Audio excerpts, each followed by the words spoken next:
Good evening, everybody. Can you hear me? Yes. Yes. Excellent. Yes. So, small introduction. Today we plan meeting related to our internship. And what is our plan for today? Everybody has a chance to make presentation what you did, right? We ask few questions, you answer these questions, we discuss some stuff. And if somebody has some thoughts, you can share with us, right, about your presentations. At the end of presentation, I will make small introduction about the importance of internship for you. We prepare for this. Any suggestions so far? No. No suggestions. Okay. Who would like to start?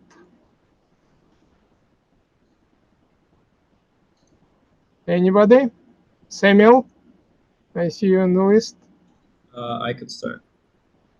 Okay, before you start again, to clarify, any research we're doing, right, in any labs, first of all, before you to start project, we name it in thesis and dissertation everywhere, we name it analytical research. You have to study some area, it's the first step. Based on analytical research of some topics, you formulate question you're supposed to solve. You create mathematical models based on this. After that, you make experiment to prove this, and you have conclusion. But in any circumstances, the first part is analytical research. It could be either your own research or our research. Some students ask about participating in labs. Not in this stage. First of all, we have labs. We use a lot of outsourcing, is more flexible for this. Not necessarily all our labs are in New York. So answering some question, students wrote, this is actually, the first is analytical research based on patterns and media information. So far, so good. So that's why you did this. And we send the instruction how to start like kind of an essay, introduction, body, conclusion. And you have to show how you understand these topics. Okay, good. Now, welcome, Samuel.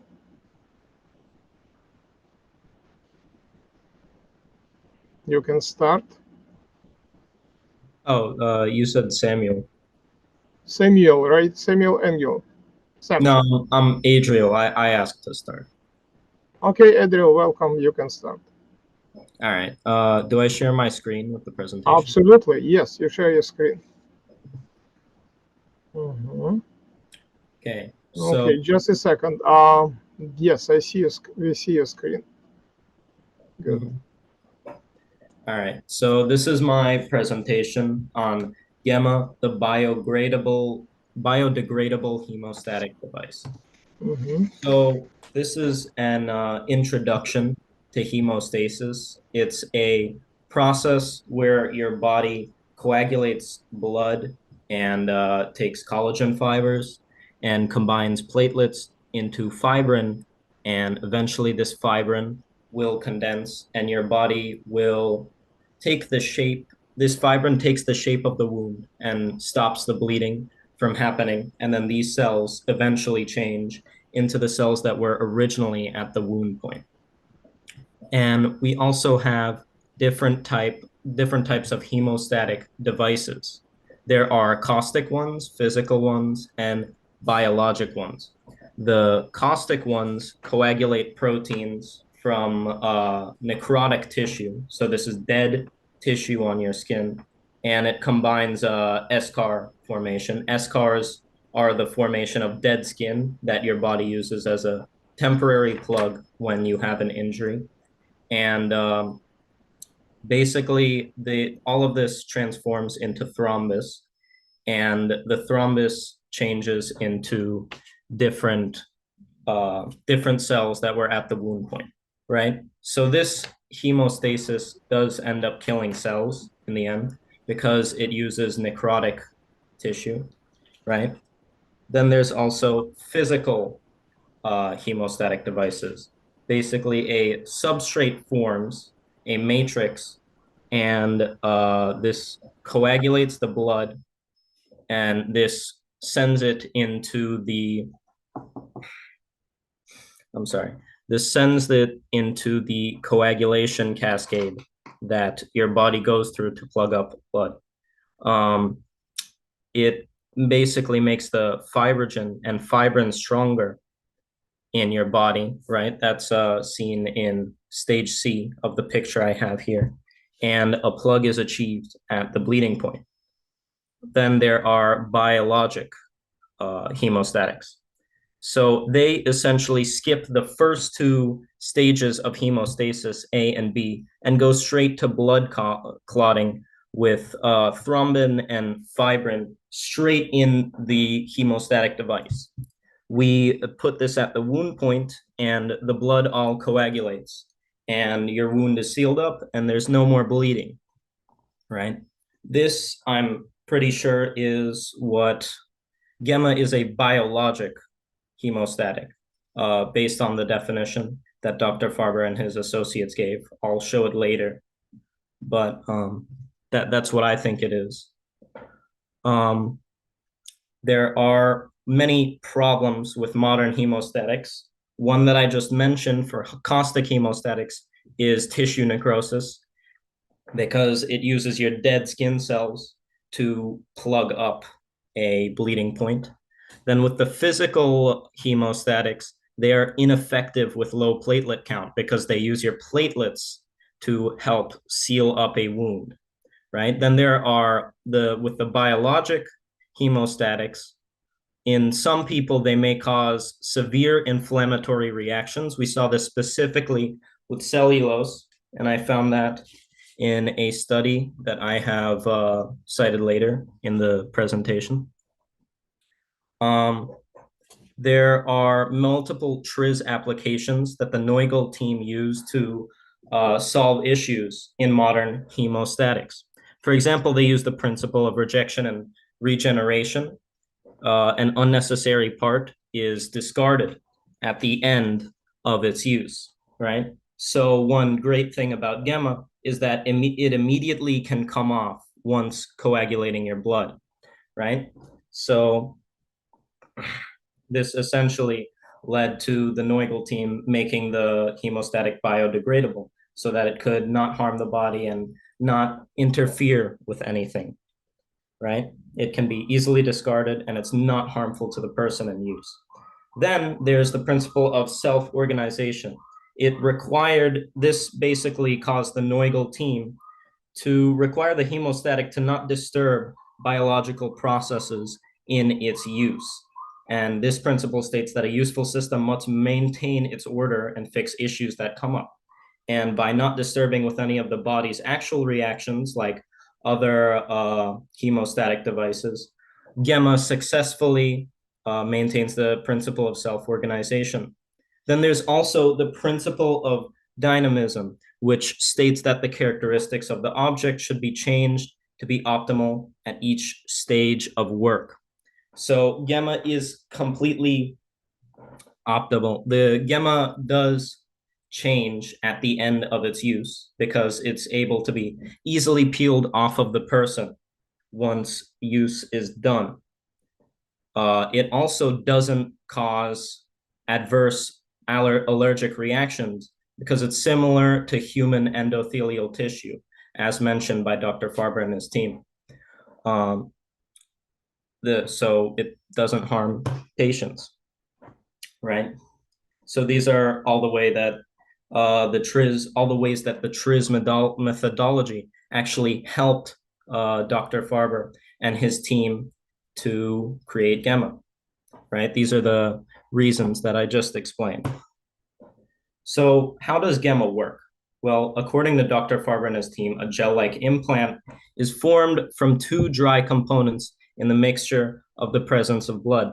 Earlier in my presentation, I mentioned biologic hemostatics, and this part is why I think that gamma is a biologic hemostatic. It combines the thrombin and fibrinogen to skip to the last step of the coagulation cascade and essentially just seal up any wound immediately. That's what they mean when they say the terminal components of these are firmly attached to the wound edges, tightening them and preventing rebleeding. It's essentially just immediately plugging up your skin. Gamma is also extremely effective when it comes to stopping bleeding. And Neugel, Dr. Farber and his team at Neugel did test this with multiple different factors. As you can see in this graph, the control is where they didn't use any hemostatic to stop bleeding. The blue is variant K1 of gamma, and the green is variant K2 of gamma. You'll notice a trend with variant K2 being generally more effective than variant K1 of gamma in all of the trials, right? The purple bar is actually Celox, which is one of the leading brands in hemostasis. And as you can see here, both of gamma's variants are stopping bleeding much faster than Celox. So this is actually proving that gamma is a very effective hemostatic, right?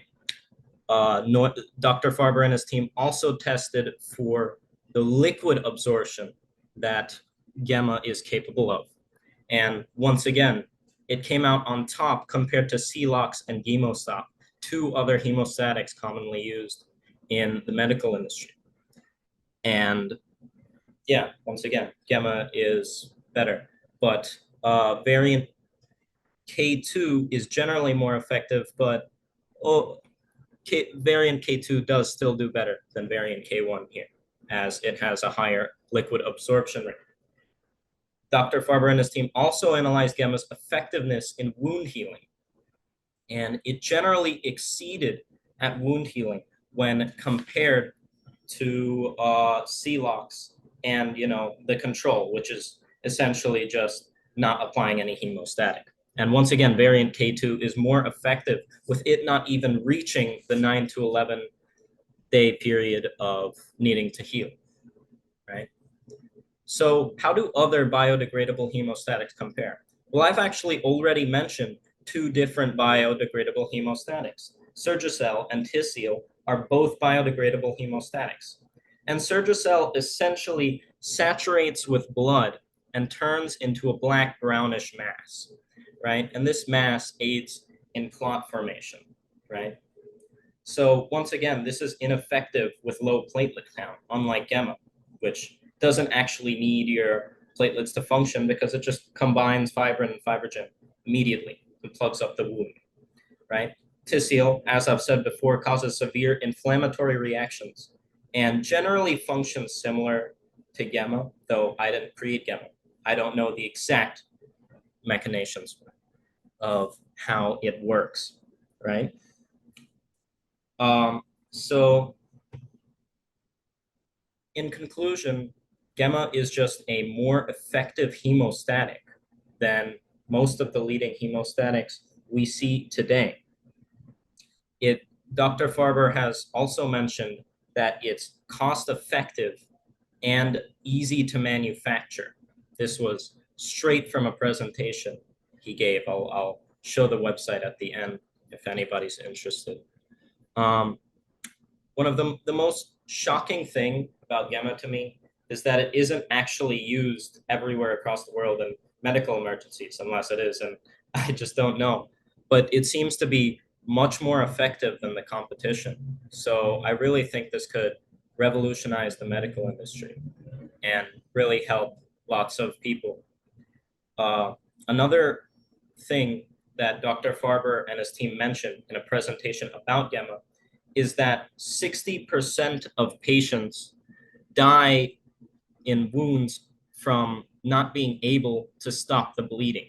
They bleed out and they cannot recover, right? If gamma were to be introduced into lots of medical situations, we could save tons of lives across the world. And I really think it's useful technology. It can help a lot of people. So that's my presentation here, the citations. Yeah. Thank you for presentation. Dr. Klein, your thoughts Yeah, about... right here. Yes, please. So I was basically, great presentation, by the way. Good work. I have to tell you that. Thank you. And absolutely, you basically covered pretty stronger than even when I was studying this product on my own. So good job, Adriel. Thank you. So the point you mentioned it, different points about gamma, and was a good example that you even showed all that slide that you showed when it was different organs we used and the bleeding. It's a very strong point to saying that most existing products nowadays are, we call it device because it's, as you mentioned, good you very greatly you've highlighted, it's not working on the clotting cascade, it's working on the endothelial level. And when it's like mechanical squeezing on the area, plus it's also stimulates fibrin from fibroblasts, and it just clot. It's not a clotting cascade, it just stops the bleed on the mechanical level on that at the bleeding site. And that's what they call it device at this point. It's not clotting the medications or one of those we have to work on the cascade. Good thing you highlighted that as well. And you also mentioned different organs. Why I said that to you, it's very important. It depends on the traumas that people may get. It's in everyday's life, it could be car accident or some, we having issues in the firefighters, those even regular, like we mentioned, motor vehicle accidents, or even military situations, or some disastrous situations, even just simple, surgical cuts could go wrong. It happens. It's the reality of the life. And some organs bleed extensively, some are not. And each device is nowadays what they have, they work on different levels, different layers of the body. Gamma does work on different levels, but gamma could work in all those different organs, different situation. It's much wider opportunity, wider needs, and wider usefulness could be implemented. Absolutely, you highlighted that part as well. You also mentioned properly about being gamma in comparison. You kind of, I think you mentioned, but you kind of skipped the point. I want to tell you, I want to add it to it actually. So existing hemostatic devices, they made on different polymers, and some natural polymers, chitosan, organic acid, kaolin, or zeolite. And the good thing about existing current product, they stop the bleed. Unfortunate part, they have a side effects on a local level, like they can cause a burn at times, they can cause allergic reactions, they may cause even necrosis, like many damaging the skin, because swelling, and you have to, they swelled up and they stop the bleed, and a certain time, some of them has to be removed in 2 hours or 3 hours. And even you give the example of that product, interesting you mentioned that Surgicel. As a matter of fact, you're absolutely right. It has to be formed in like like a gel form. It becomes like a jelly form and blackish, brownish color. And even if you look at on the literature, it says it has to be removed. Now with gamma, I don't know if you mentioned, I didn't hear the word biodegradable. Adriel, did you realize it's biodegradable? Yeah, I said that it was right? biodegradable. Correct. Yeah. So being biodegradable, and you did, of course, I see that you highlighted between K1 and K2. It's actually different it's still gamma. I mean, we call it gamma, but the different combination of different product we have, and that's the way you're testing out which one head-to-head study, which one works better in certain conditions or same amount, and that being biodegradable compared to any others existing hemostatic devices, that's only gamma biodegradable. It doesn't need to be washed out or being removed, because it's very body friendly. It doesn't cause any allergy reactions to the skin. We haven't seen any. Very few, very mild irritation might happen, but overall doesn't cause any or the burn or any major pressure on the skin, because at a certain time it's become biodegradable. There's a mechanism behind it, and that's what another part of being the dynamic piece of it as well. As you mentioned about being dynamic, of the smaller amount go to the bigger, small amount use, and expanding. Great point. And then we can use the dynamic part of the TRIZ applied to moving to from the being like from a different condition, from the powder form to this solid form and to the biodegradable, the resolving. It's we see the move changing in the one condition to another. So that's what makes gamma to stick out from different other existing products at present time. And it's definitely a great device, great product, and it definitely has a place to be used in our daily life, and we're working on it. That's another part of our nodule division. Basically, overall, you covered pretty nicely. You covered the part of the what's the hemostasis, what's the different approaches. I like that part. It's just a pretty. I like that part. A really good way you presented on the beginning, just at least to get some basic of the hemostasis and different way to approach to it and different mechanisms to it. That was nicely covered. Basically, I have no other things to add it to your presentation. As far as TRIZ, I'm not that a big expert compared to Dr. Farber. He could put his words to it.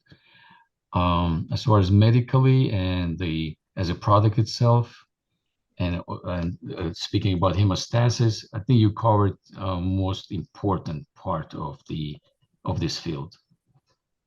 Thank you. That's for now, Dr. Farber. I have nothing else to add so far. Thank you, Dr. Klein. It was very valuable thoughts, I believe, about this. And from my side, I would emphasize the presentation looks beautiful and done very well. A+. Thank you. And development of gamma takes into account the role of TRIZ and describes the application of TRIZ tools, which is very good. But definitely you can be more involved in TRIZ because this is huge philosophy. And there is a lot of illustration and good quality presented here. Maybe should add slides in future answering the question what the difference between immediate battlefield hemostatics and surgical hemostatics. And the second one, before I forget my thoughts, is gamma able to combine the properties of surgical hemostatics and battlefield hemostatics. And the third one, according to you emphasize about implementation. I agree with you 100%, because we're a team of scientists and we have a lot of ideas. With TRIZ, you can generate thousands ideas. We work on this day and night. But since you did outstanding professional presentation, and I believe maybe this topic will have impact on your future prof orientation. Who knows? For instance, one student, he made a presentation for atherosclerosis, and after he graduated from Harvard in this field, right? So, but the question is, if you'd like, you can participate in business part under supervision Dr. Klein, and you can continue your research, market, and all this stuff. If yes, let us know. And after that, we will discuss with Dr. Klein how to study the second part, which helps to implement this product. What about this? Any thoughts? Yes. I think that's a very interesting opportunity, and marketing sounds interesting too. But I would love to see Gemma in action. I would love to see like how it works in person, because I've always been interested in that. I want to like I read so much about it that I wanted to see it, like a video of it, you know? I found it really interesting.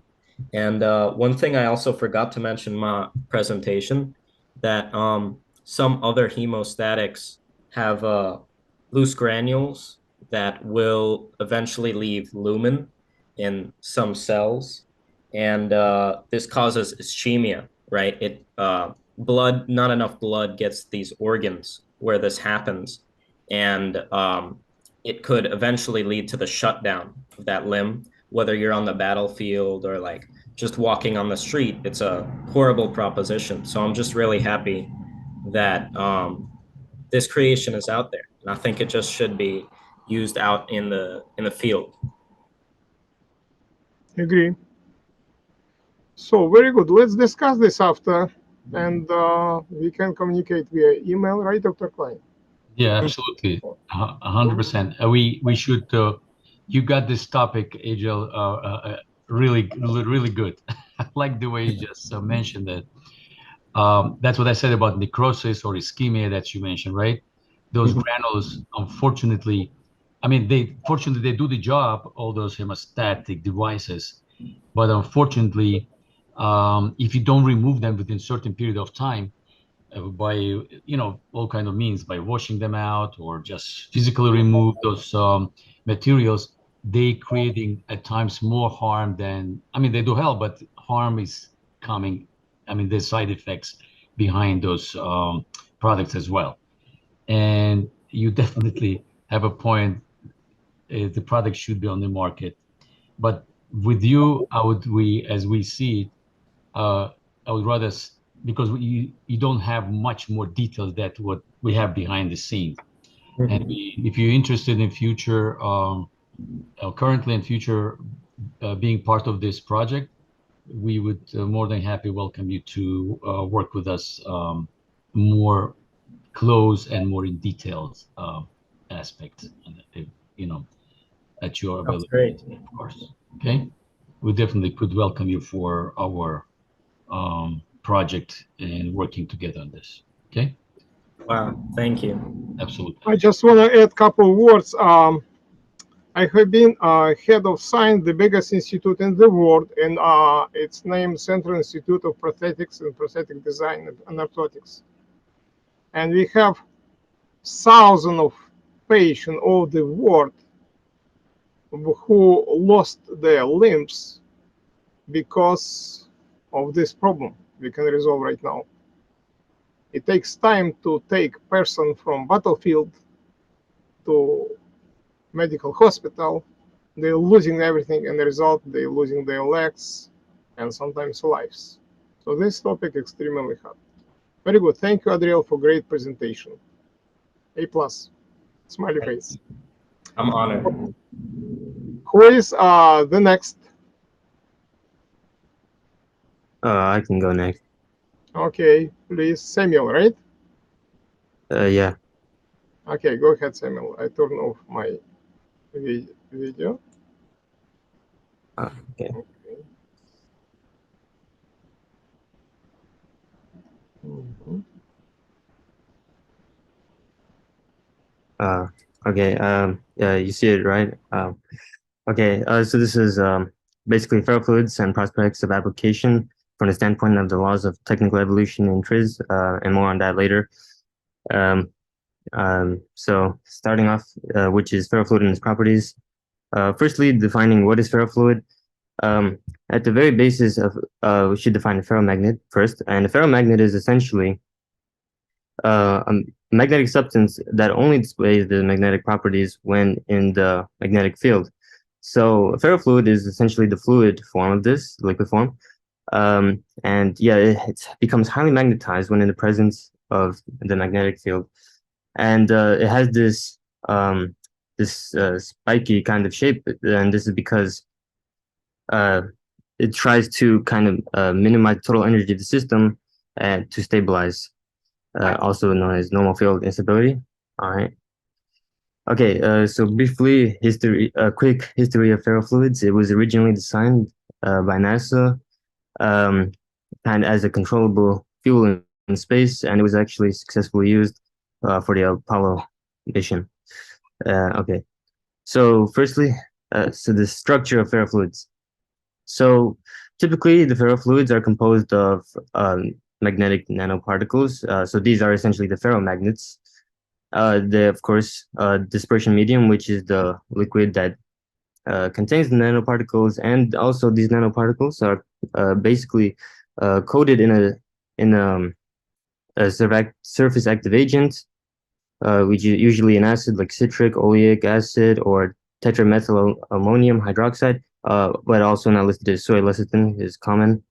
There are two types of ferrofluids. The most common is surfactant, and the second is basically ionic, but it basically means charged.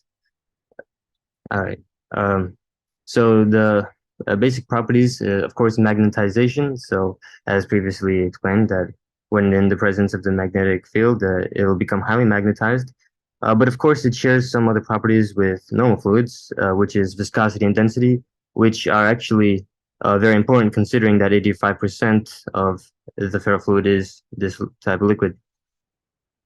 And of course, it has heat transfer capabilities, which is due to the nanoparticles that usually contain iron, iron being the ferromagnet. And this is just an example of the diagram, how it works. So just some applications of ferrofluids quickly listed and patents later described in the following slides. So first, in the technology, one great example is in hard drives. So most hard drives nowadays contain ferrofluids, and this is because ferrofluids not only provide low friction surface for the disks in the hard drive to rotate freely, but can also be the source of direction. So using a magnet can direct the rotation. In engineering, for example, audio engineering, like in this image, this is an example of the speaker. So ferrofluids have also a good ability to dampen resonant frequencies, that is vibrations caused by the movement of the actual plate within the speaker will cause vibrations, and this create noisy feedback, so ferrofluid can help dampen that. And there's another instance where ferrofluids, being great absorbers of heat, can also, when there's a greater electrical input into the speaker, for example, it gets heated, and it can be used basically to keep the speaker from damage in the voice coils. Additionally, there is an example in biomedicine. For example, hypothermia. Ferrofluids can be used basically when injected into the body, because it's actually not bad for the body. It's okay to have, and you can heat up the area where the ferrofluid is injected, thereby treating the hypothermia.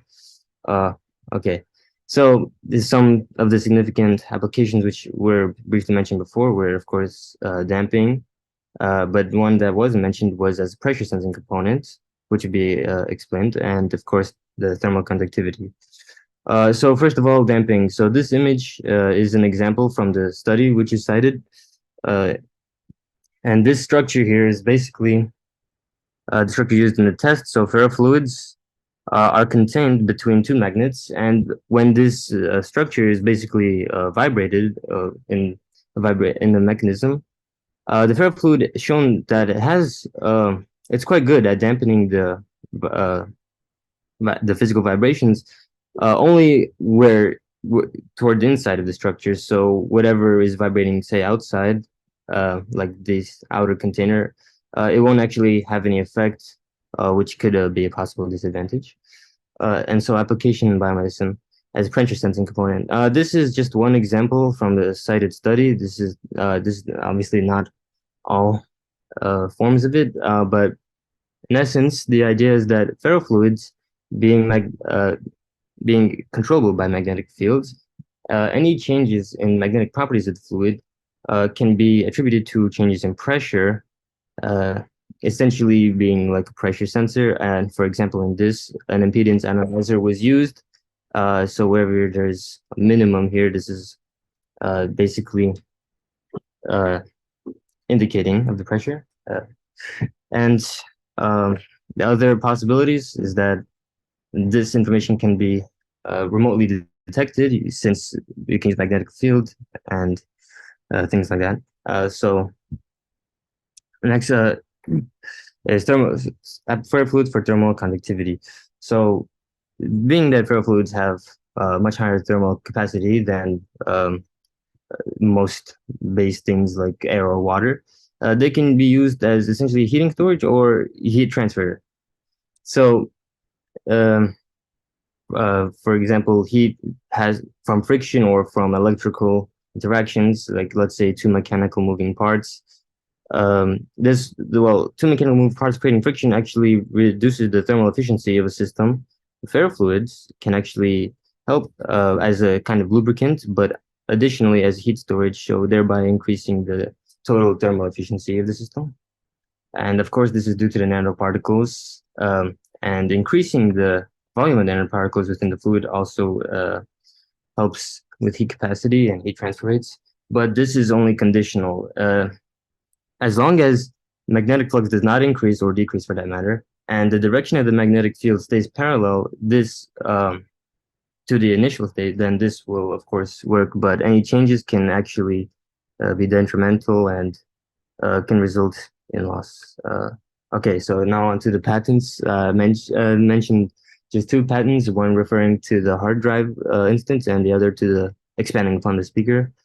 So first of all, the use of ferrofluids in hard drives. So the ferrofluid will be placed between the hub and shaft of a hard drive. It's not exactly pictured here. This is more of a general image, but it gives a good idea that the initial issue the inventors were trying to solve was that previous lubricants would just peel off, and particles would actually corrupt the read-write process. Data would be lost, and in general, it would harm the disk. But using the ferrofluid with low friction surface is actually more beneficial, and especially has another advantage where it can actually direct the motion of the disk, without having to place any more magnets, like large blocks of magnets. And the next patent here described is for the loudspeaker, where basically, in addition to the damping, which causes sound distortion, ferrofluids minimize that, therefore making the sound more clear. But also in this graph, you can see that the higher the electrical input, the more heated the standard voice coil gets, and at a much faster rate, of course. Whereas using ferromagnetic fluids, it's much safer and will actually not damage the speaker. Okay, so disadvantage of ferrofluidic systems. Like previously mentioned, the main disadvantages is mainly regarding temperature. So in a range of 0 degrees Celsius to -20 degrees Celsius, ferrofluids will increase in viscosity, which is actually the friction within the liquid. So things won't function as well in colder environments using ferrofluids, but it can still function, just not optimally. So the best range would be from 0 degrees to 50 degrees Celsius, though it will continue work from -20 to about 130 degrees Celsius, previously measured in the cited study. And there is also a Curie temperature, the temperature at which the nanoparticles will lose their magnetic properties, even in the magnetic field. So This Curie point for the ferrofluids is actually really high. It's about 1700 degrees Celsius. So it's not really it's not really a concern, but using it in rockets would be a bad idea as it was originally intended for. Okay, and so now on the topic of TRIZ and ferrofluid systems. So this is quickly based on J.S. Altschuler's Creativity as an Exact Science, chapter 7. So these are the laws for the evolution of technical systems. And first is completeness of parts of the system, energy conductivity of the system, harmonizing the rhythms of the system, increasing degree of idealness, uneven development of parts of the system, transition to a super system, the transition from macro to micro level, and increasing involvement of the S field analysis. Okay, so quickly, completeness of parts of the system. In chapter 7, it's mostly kind of related to, say, parts of the car, like engine, transmission, steering organ, working organ, etc. But in the case of a fluid, the main components, of course, would be the magnetic field, the carrier liquid, the nanoparticles, and the surface agent for the nanoparticles. Essentially, the four main components, which makes the system complete. And now is the energy conductivity.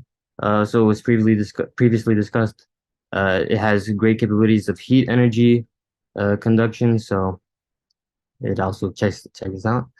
Harmonizing rhythms of the system. Well, of course, most of the parts of the system work together. The main purpose of the carrier liquid being to distribute the nanoparticles, the surface active agents keeping them from clumping the nanoparticles, and the nanoparticles being the actual magnetic substances.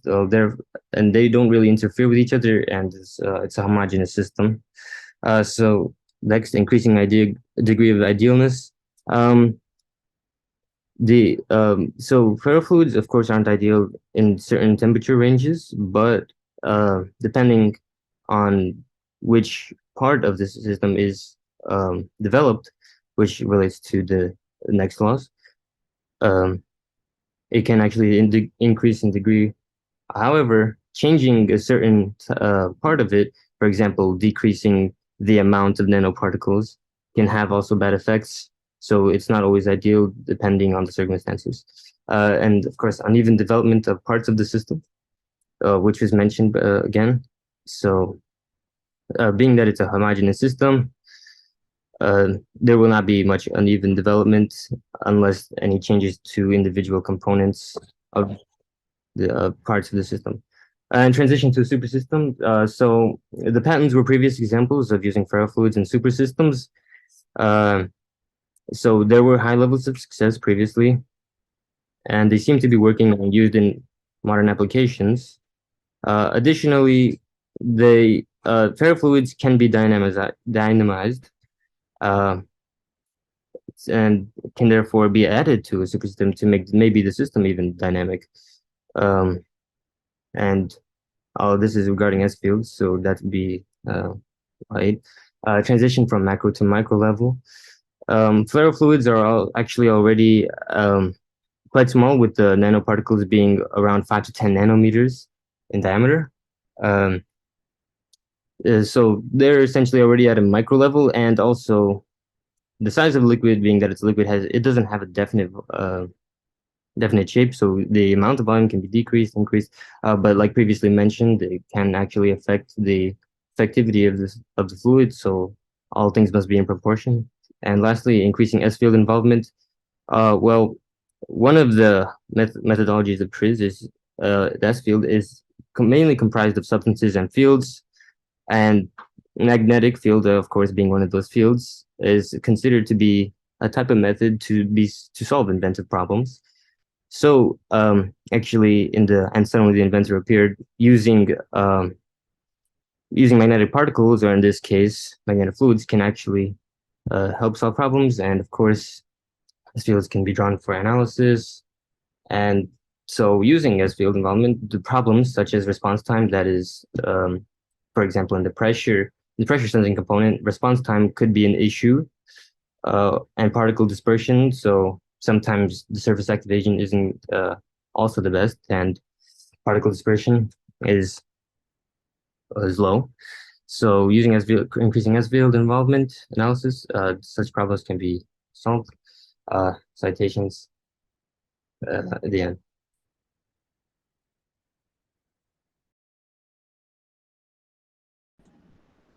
Thank you.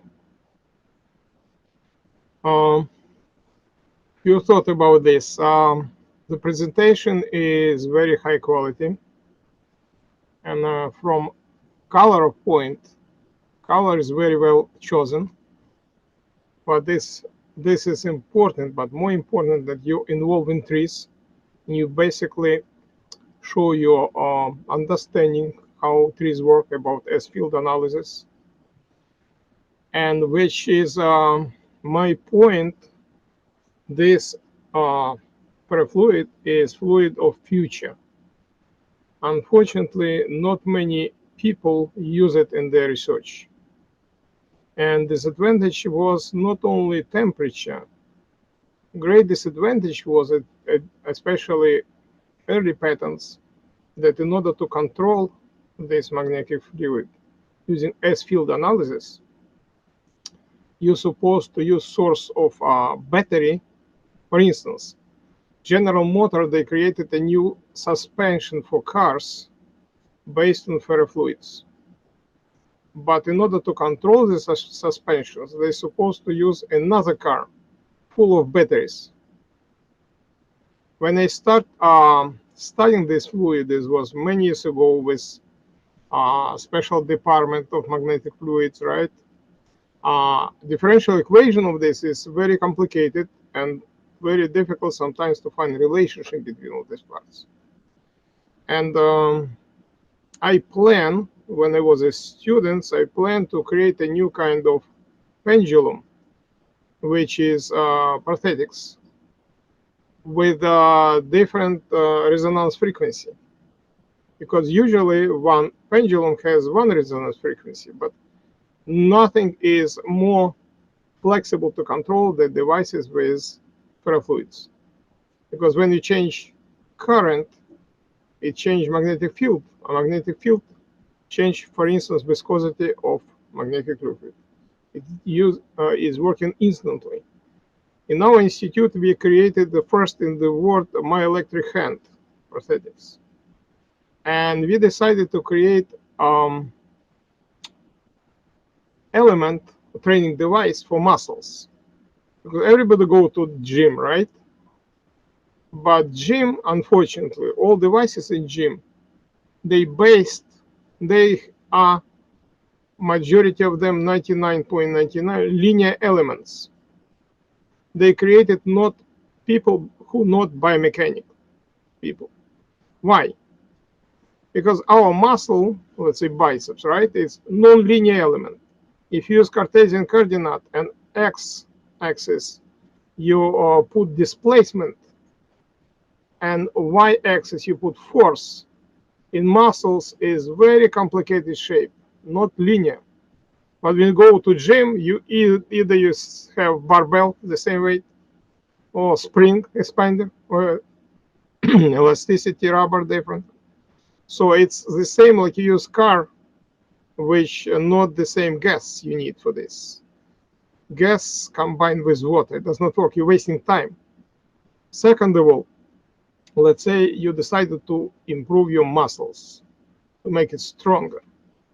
When I take EMG, electromyogram, right, and I trace your movement of your hand, so our nature is so smart that it's choosing the easy way to move. So if I take time for exercising, majority of this, major part of this time, usually relaxing, because your muscle move this barbell fast, and this kind, the muscle is what? Relaxing.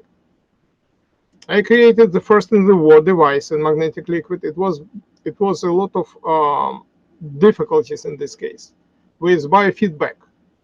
I put signal from my electric signal from my muscle. It goes in the entrance of system of control. If you decided to relax, system increase your what? resistance.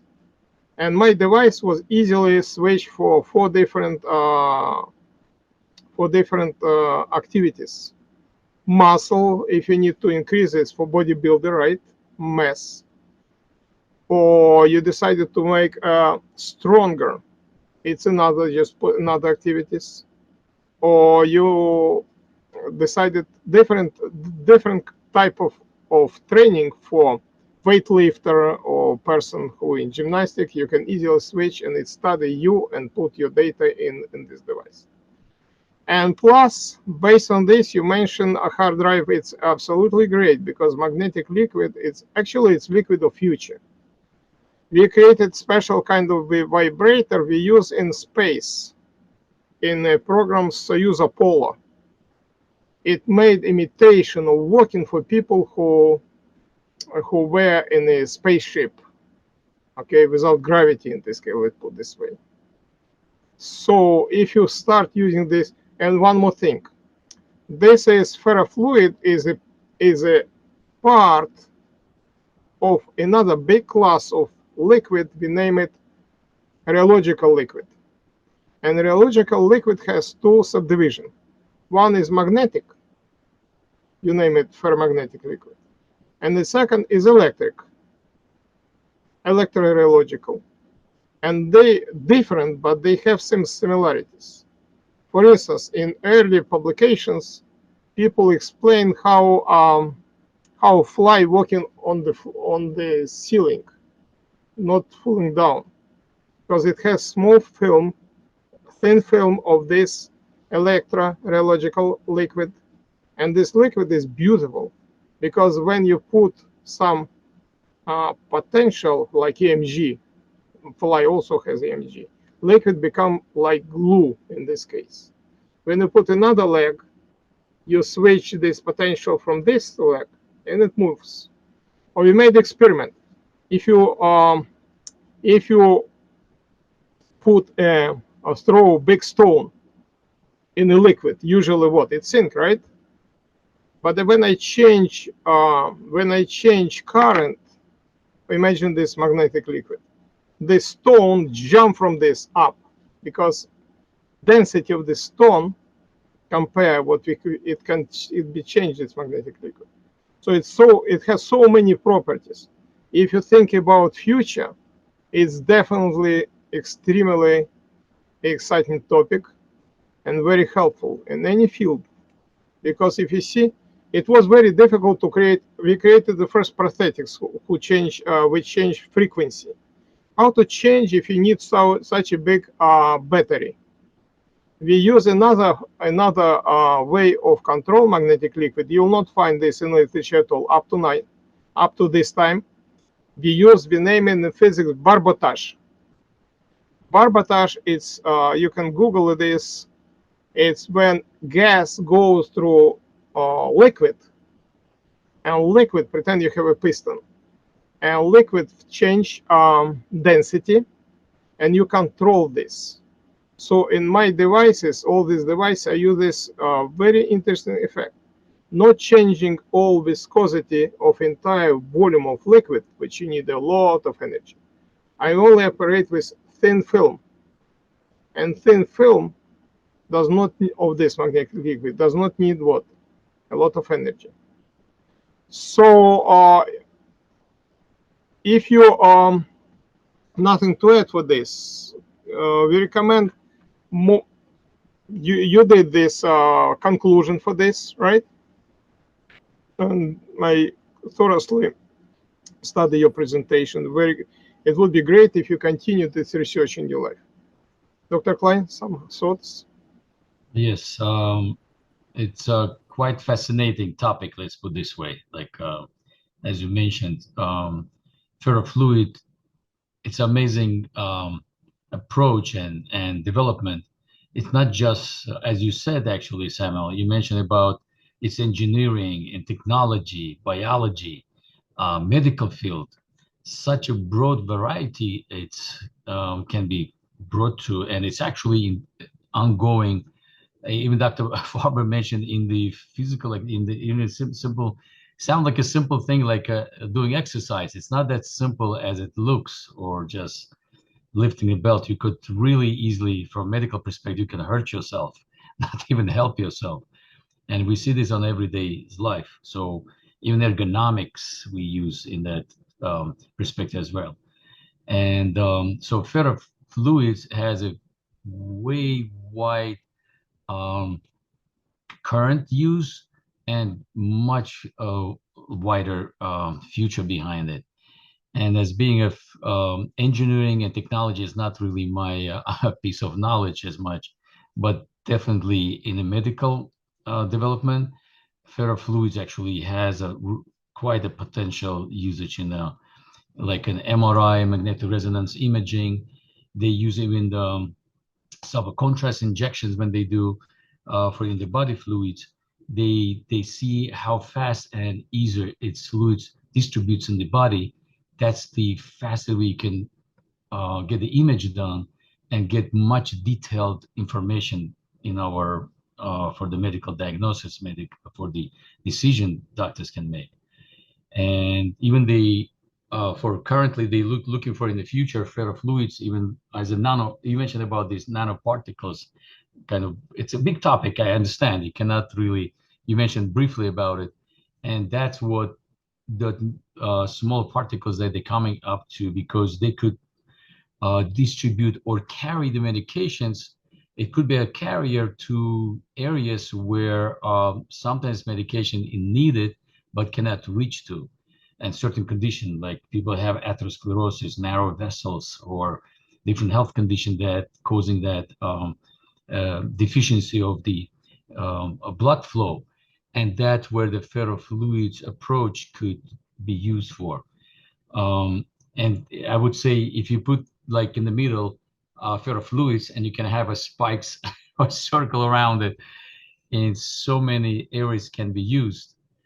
It's a excellent topic, and definitely quite, even for, I'm not as much expert in ferrofluids. I have heard about it, read about it, but I didn't really, until even you presented, I didn't know how much it's quite needed and used, and has really wide implementation than people can even imagine. And this is really practical, and it's a great topic for your curriculum and for presentation, whatever career you're going to choose in your in the future.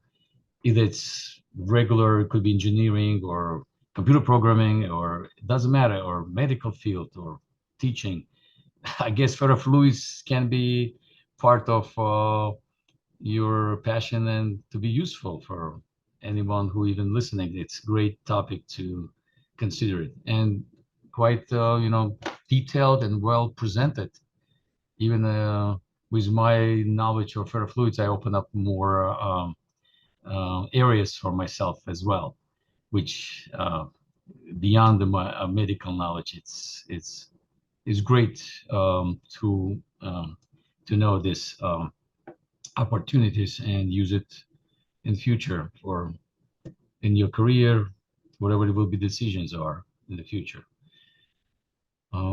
So I guess it's very good presentation, and I think it has a way to develop. And Dr. Farber has more knowledge and how can I say, like base behind it.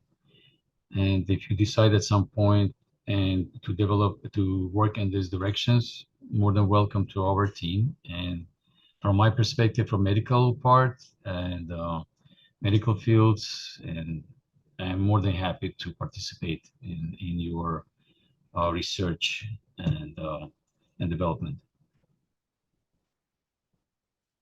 Thank you, Dr. Farber and Dr. Klein.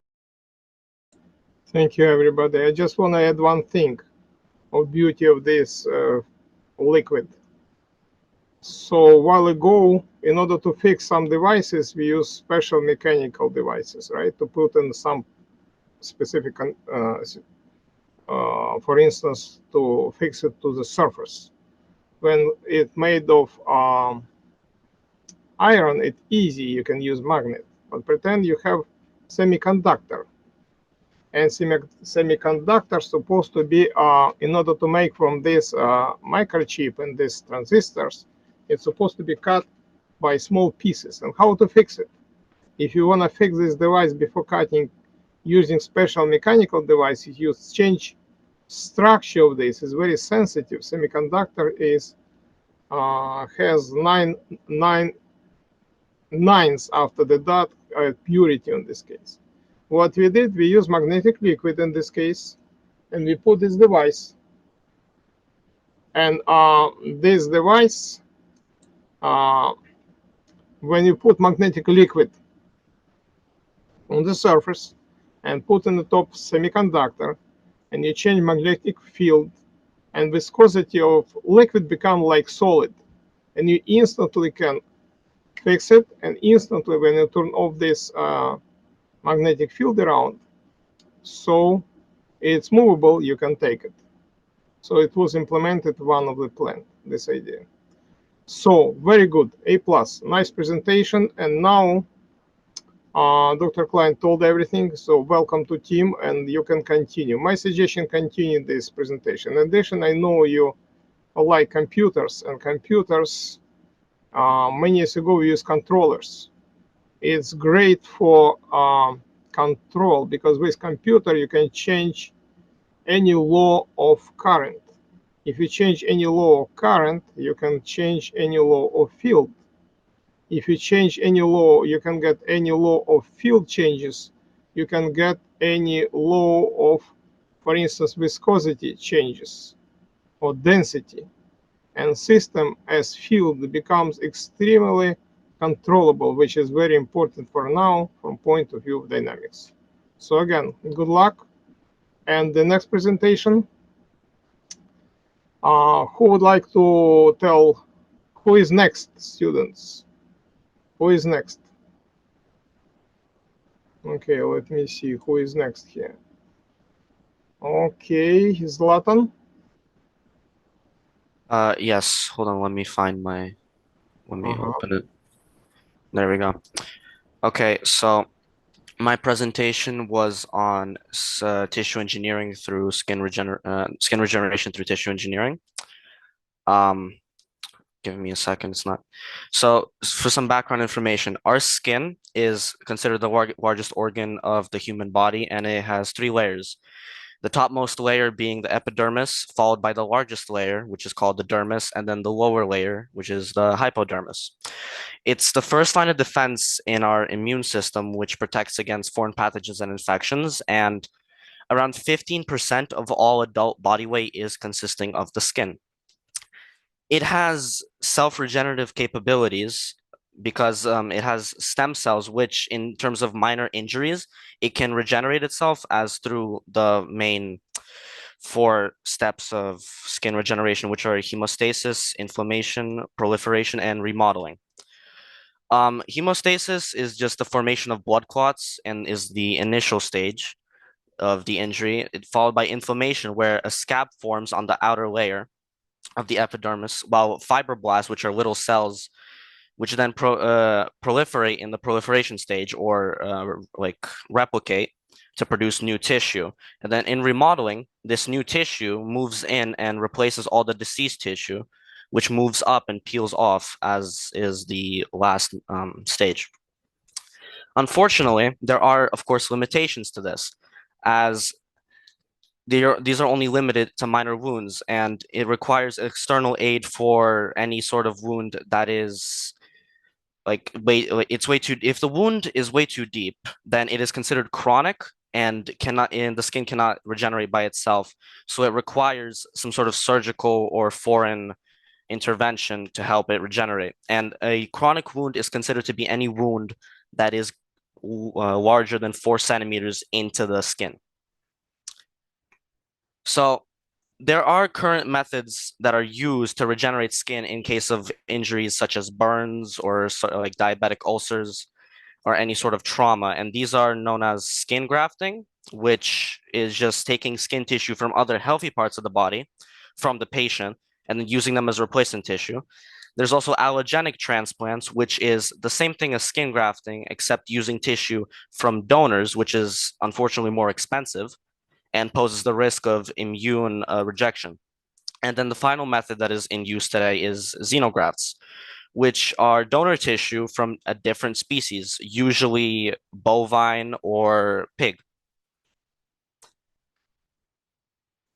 Now, these methods have limitations, as I mentioned before, because first off, they are very expensive, with the medical industry spending close to $20 billion a year on surgeries and these sorts of procedures. And in terms of donor tissue, as I mentioned before, they could be incompatible with the patient's immune system, which could cause the immune system to react and then cause the situation even worse and potentially lead to fatality. So scientists worldwide have been searching for new methods to replace the methods currently in use so as to cut costs and make them more efficient and safe for patients. So the goal of this research is to look through these new products and methods developed in places like China, Europe, and even here in America, and to differentiate between like the differences between all of them, and then find out which of them is the best and most optimal solution for this issue. Now, there are 4 categories that I am going to rank these methods by, which are cost effectiveness, or how cheap they are, immunocompatibility, or how much can the patient receiving them be able to accept them, ease of use, or how easy they are to make and apply in like any sort of setting, be it in a hospital or in a battlefield, and the risk of infection of these methods. Now, the methods in question are co-cultures, epithelial autografts, and several different versions of tissue engineer or synthetic skin substitutes.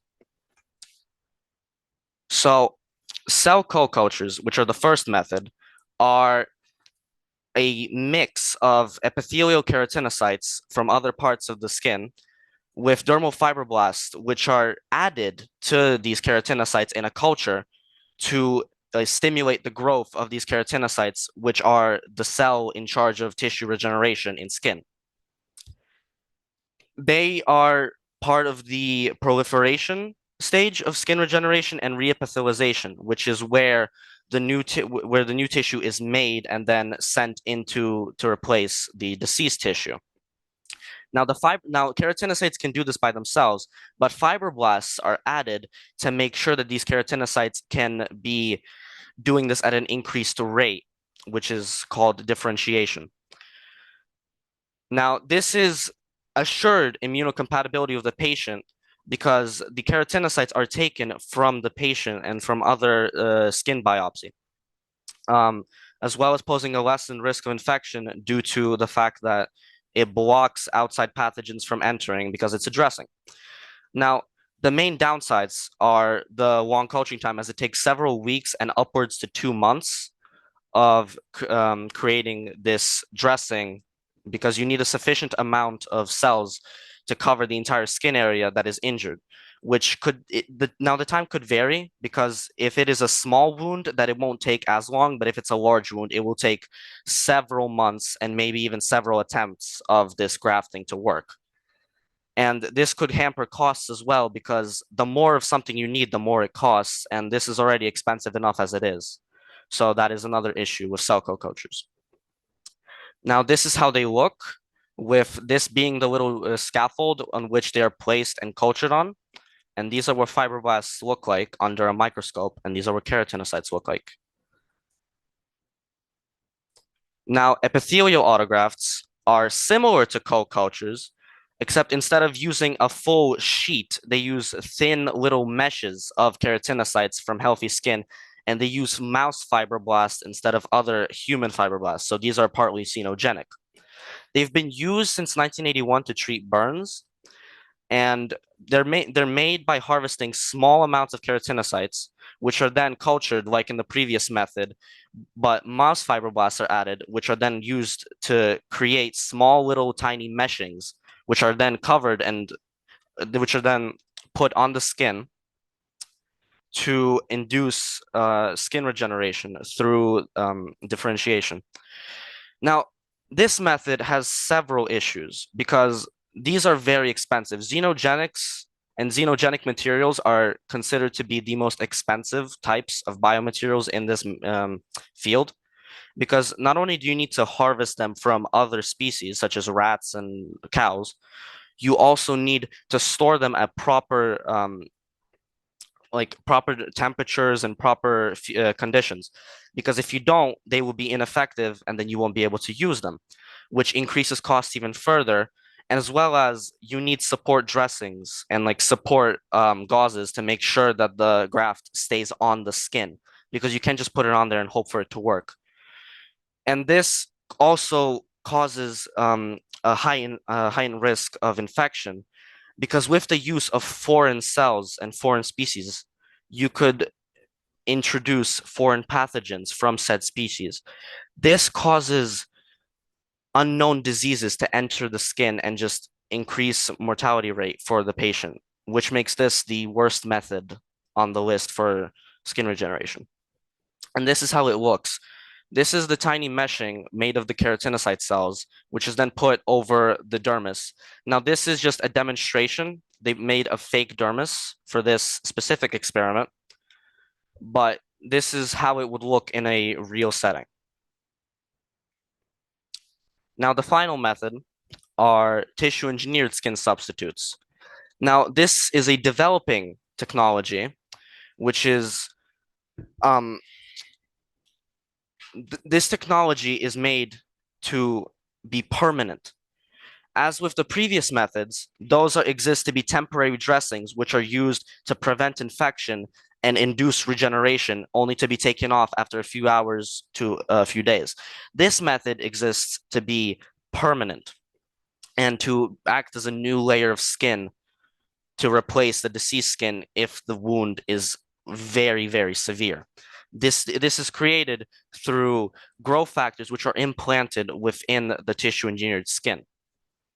Now, there are several different methods through which skin substitutes are made, those being synthetic or acellular, as well as composite or biological. And these would be the ones I will focus on. This is a diagram of how of the different materials through which the tissue engineered skin is made of. The main ones being autologous, which mean they're from the patient, allogenic, which mean they are from a donor, and xenogenic, which mean they're from foreign species. Now, the first method is acellular skin substitutes or synthetic ones, which are designed for partial thickness wounds so as to obtain maximum regeneration. But this limits their use in terms of how serious a skin injury could be due to them being limited to only partial thickness wounds. The majority of FDA approved synthetic substitutes are made with a collagen dermis, which is the second layer of the skin, and it is held together using nylon mesh. And two examples of currently used FDA approved skin substitutes that are synthetic or acellular are BioBrain and Integra. It's great at stopping infections in this field, and it's very easy to use, but considering it is synthetic, it has no natural relation or biological relation to the skin itself. So the risk of immune rejection is always there, meaning it will have to be removed at some point. However, it is customizable. As being entirely synthetic, a doctor can completely customize it to whatever specific injury is in whatever specific injury has happened, such as being able to completely modify them to the topography and the cellular matrix of the injury. And since they're synthetic, they're very easy to make and are considered cheaper than current methods, which in turn makes them more affordable to the common person and thus to many hospitals, which makes them a viable solution. The next method is biological, but uses donor tissue through the use of neonatal fibroblasts. And it's also composite because it uses a collagen dermis paired with silicon. This makes it similar to the previously mentioned synthetic substitute. They are embedded in the dermal layer with growth factors, which causes the fibroblasts to be able to enhance skin regeneration in the dermis and the dermal area, which then allows the epidermis to be regenerated quicker.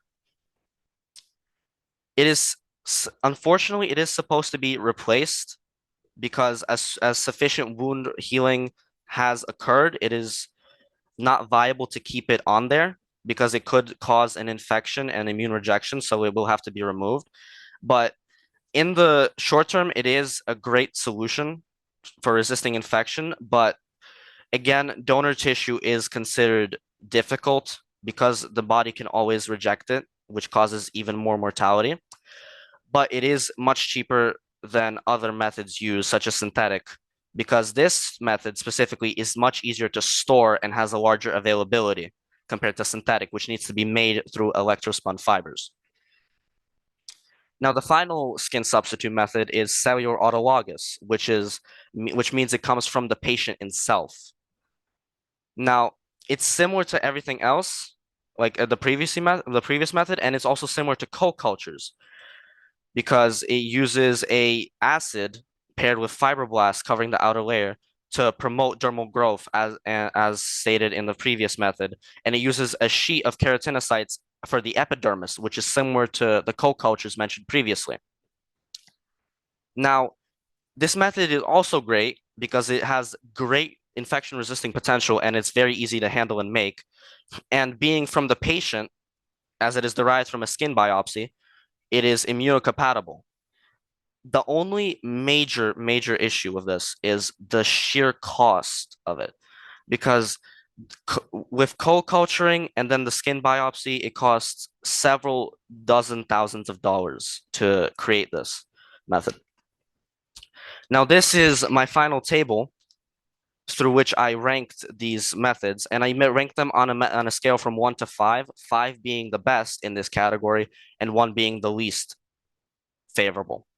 Now, going by this category, cellular autologous, which is the last method on the list, is the winner, but by a very narrow margin, with acellular substitutes or synthetic substitutes and co-cultures being very close to winning.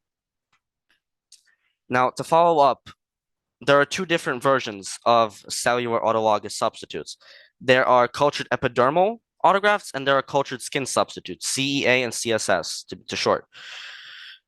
Now, both of these are made to be permanent skin coverings, but the former uses a skin biopsy. So CEA, they use a biopsy of skin taken from the patient, which is just them cutting off a piece of the skin from a healthy part of the body to obtain the cells needed to then create these new grafts to be put on the injured site.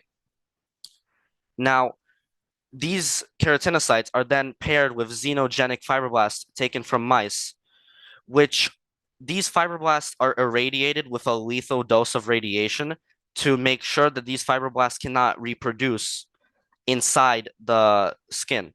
Because if they were to replicate inside the skin, that would cause severe issues and maybe even induce cancer due to them being foreign cells and not being accepted by the body. So the hope is that with this irradiated dose of cells, they will be able to do their job in inducing keratinocyte development and proliferation while also dying out as skin regeneration occurs. Now, CSS uses dermal and epidermal materials.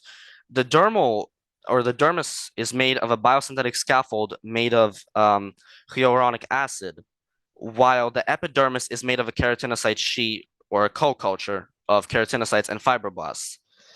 This method is efficient because the synthetic layer is, of course, able to be customizable by the doctor dependent on the wound type. Because synthetic materials are, of course, human-made and are able to be modified and experimented with much more freely than natural cells, which are unpredictable in this case. Now, there are, of course, issues with these methods. With cultured epithelial autografts, the main issues are, of course, the cost and that they become unstable and require a support dressing to be applied after a few weeks. They also suffer from collagenase, which is an enzyme present in the skin, and it could digest the graft and cause it to not be effective, which of course poses an issue with the efficiency of this solution. Now, CSS, it also suffers from high cost and being very time specific, with after a few weeks it also being unusable. But the high cost could be solved through replacing the biosynthetic scaffold, which is made by hyaluronic acid. So the main issue is the hyaluronic acid, or the material it is made of, which needs to undergo a lengthy process of making it water soluble and being able to function in a natural body environment, such as the skin. So being able to find a replacement for this acid or a replacement material would maybe cut the cost and make CSS a much more cost-effective solution. So in conclusion, this field is still undergoing testing, both in vitro and in vivo, which is in vitro meaning in a lab and in vivo meaning on live patients or subjects. And while in recent years, there have been many advances with several products being FDA approved and being already used in hospitals and in clinics, there are still many issues being unsolved, as the optimal skin regenerative graft has not been found yet. Thus, more research is of course needed and more lab work must be done.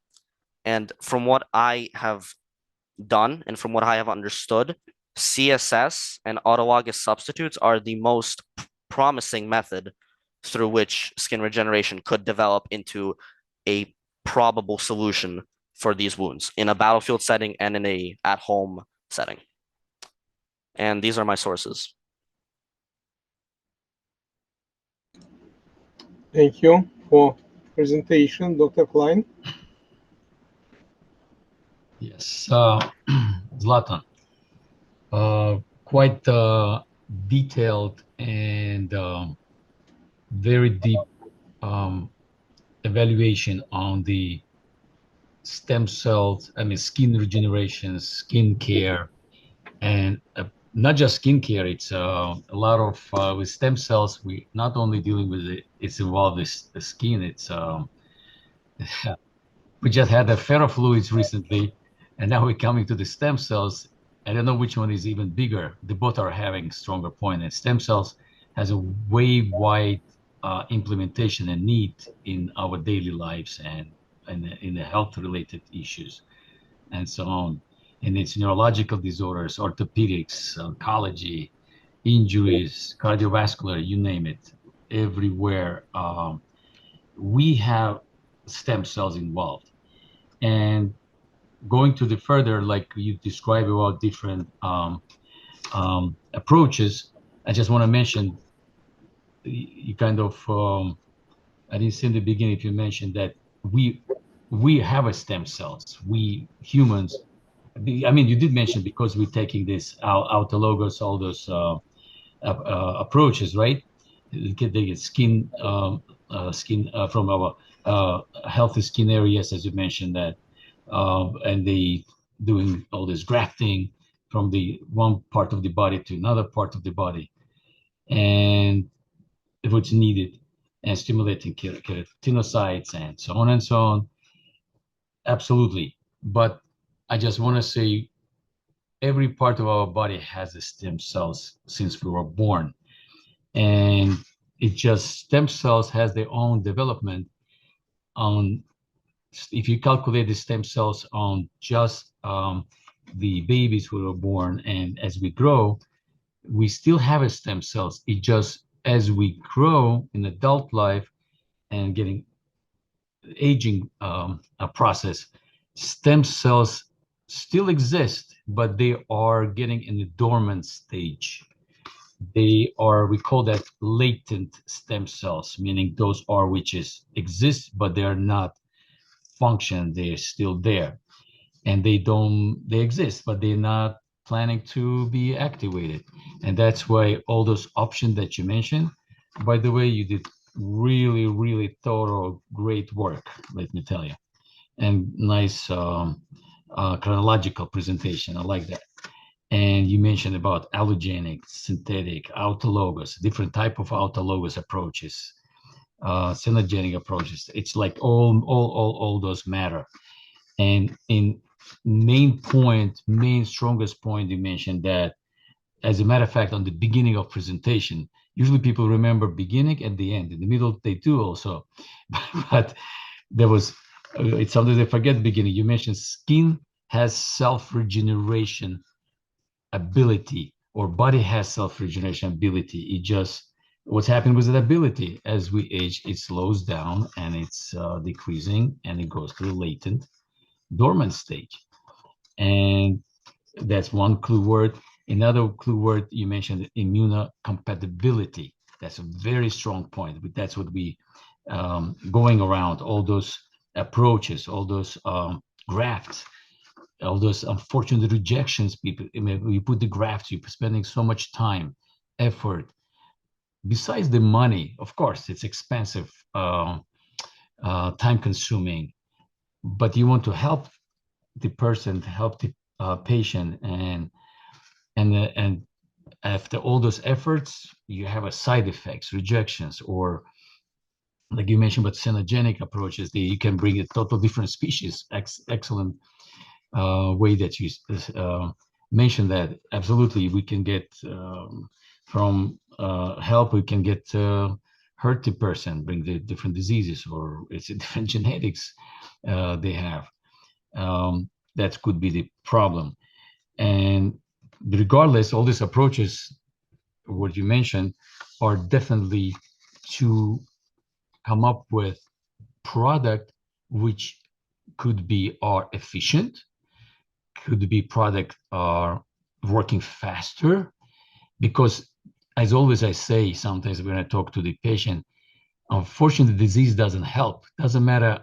Sometimes people say, oh, I start my therapy tomorrow. I said, well, but disease doesn't help. It doesn't wait. I mean, it's not going to wait until you start your therapy, meaning in this situation, and you mentioned some of those development in the stem cells takes days, weeks. It's, and like a burn tissues, for example, right? They need to put all those meshes. It takes time until it starts functioning, but the problem's still there. And it's, at times it's not getting better, it may get worse. So we need, as I said one more time, we need efficient, fast working, immunocompatible, and as much as of course the cost at the end, so we could utilize it to the maximum, and our effort and timing and efficiency. And so far, there's still ongoing studies and approaches. I don't know if you understood our presentation. I guess it was the short presentation. Maybe you didn't able to catch the points there, but I would glad to just mention about now what you just said. I'm not going to repeat again, but what's the difference now with our approach? So as you said, that efficiency, working faster, immunocompatible, biocompatible, and giving good regeneration and great results. So what the question comes to us when we approach to it, of course, we use the TRIZ hypothesis and find out what's the needed for this project. And we need to ask, we have to ask the question, which the best incubator in general? Well, nowadays they use all kinds of incubators outside of the body. They draw the blood, they stimulate the stem cells, they may go to bone marrow, stimulate stem cells outside the body, incubating, cleaning, they preparing more sterile, less, make sure there's no infection in those fluids, and they re-inject them back to the body. It's again, it's outside of the body process. The best incubator is our own body. The best harvesting place, our own body, non-invasive. How's it possible? And here we come with our project. I know you didn't mention in this presentation, but I'm just gonna tell in a few words, difference in our project that we came up with. And it will help to understand now to listeners, because you explored a lot of great points, especially the table that you mentioned. You graded by 5, 1, or 2. I like that table. So you mentioned that regardless, whatever, I'm not going to even mention names, so many approaches, the autologous, your own body cells, your own stem cells, they're not going to hurt you because they're already programmed to help. They're programmed to regenerate. It's a program there. And how to stimulate them. And here we come with the project when we came up with great product, and when we start testing it out, and we use our autologous, the composition by applying to the wound, and we found out that it stimulates. We tested out and found that it stimulates your own dormant, latent cells, and it's not just only stimulate on the stem cells. It has another proposition, and it stimulates. You mentioned about keratinocytes. You mentioned about growth factors of the leukocytes. Those are it prevents from the infectious processes in the area.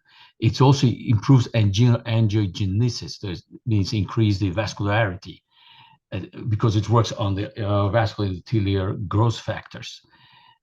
We found out it also stimulates of fibroblast and wound, which helps in wound epithelializations, and so many directional approaches right around the area which it's needed, and it's immunocompatible, it's efficient, that's all those points as I mentioned, and it's cost effective, meaning it's cheaper, it's approachable, it's easy to usable on the patient wounds, or the area needs it, cuts, wounds, and injuries. And that the product that what we basically have, compare with all those approaches that you mentioned, they're great. What you just presented, they're excellent. They are helping to patients. They are. And same time, they're having a lot of issues of the rejections and unfortunate side effects. With our approaches, we eliminated side effects to the maximum, like eliminated to almost like few percentages. It happens with any products, but this is definitely a great approach that we come up with based on those current approaches that you just mentioned. We came up with product which eliminates those side effects.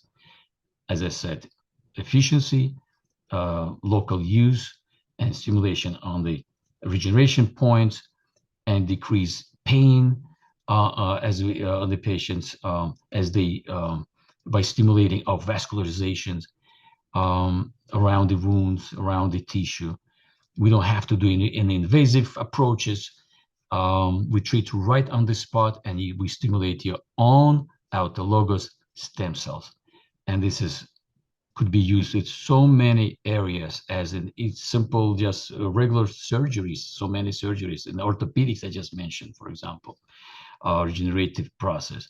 It could be used on the burns with extensive degrees burns, and could be used for the diabetic ulcers, which are very extremely hard to treat because of multifactorial reason. I'm not going to get in details, little too much to discuss about that part as well. So, and in the conclusion of what we just said, what you mentioned, I think you have really, really detailed presentations.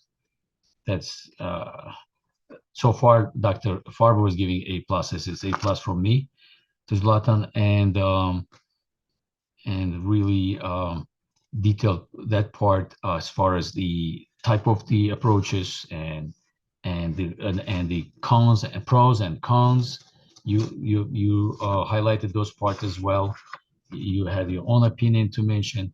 Only A- that you didn't mention about our products. I mean, not our products about it. It's not really my point, but there's a opportunity how possible to avoid all those side effects, the project that we have, and that would be, if you're looking forward to explore yourself in that direction and open up for you wider opportunity in that field, you're more than welcome and to work with our team, and we could discuss this in more in detail, and I can show you detailed points where our product worked much efficient and fast compared to existing current products on the market.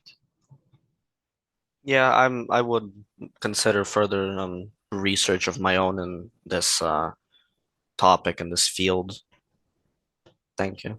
Sure. But the great and detailed presentation. I loved it.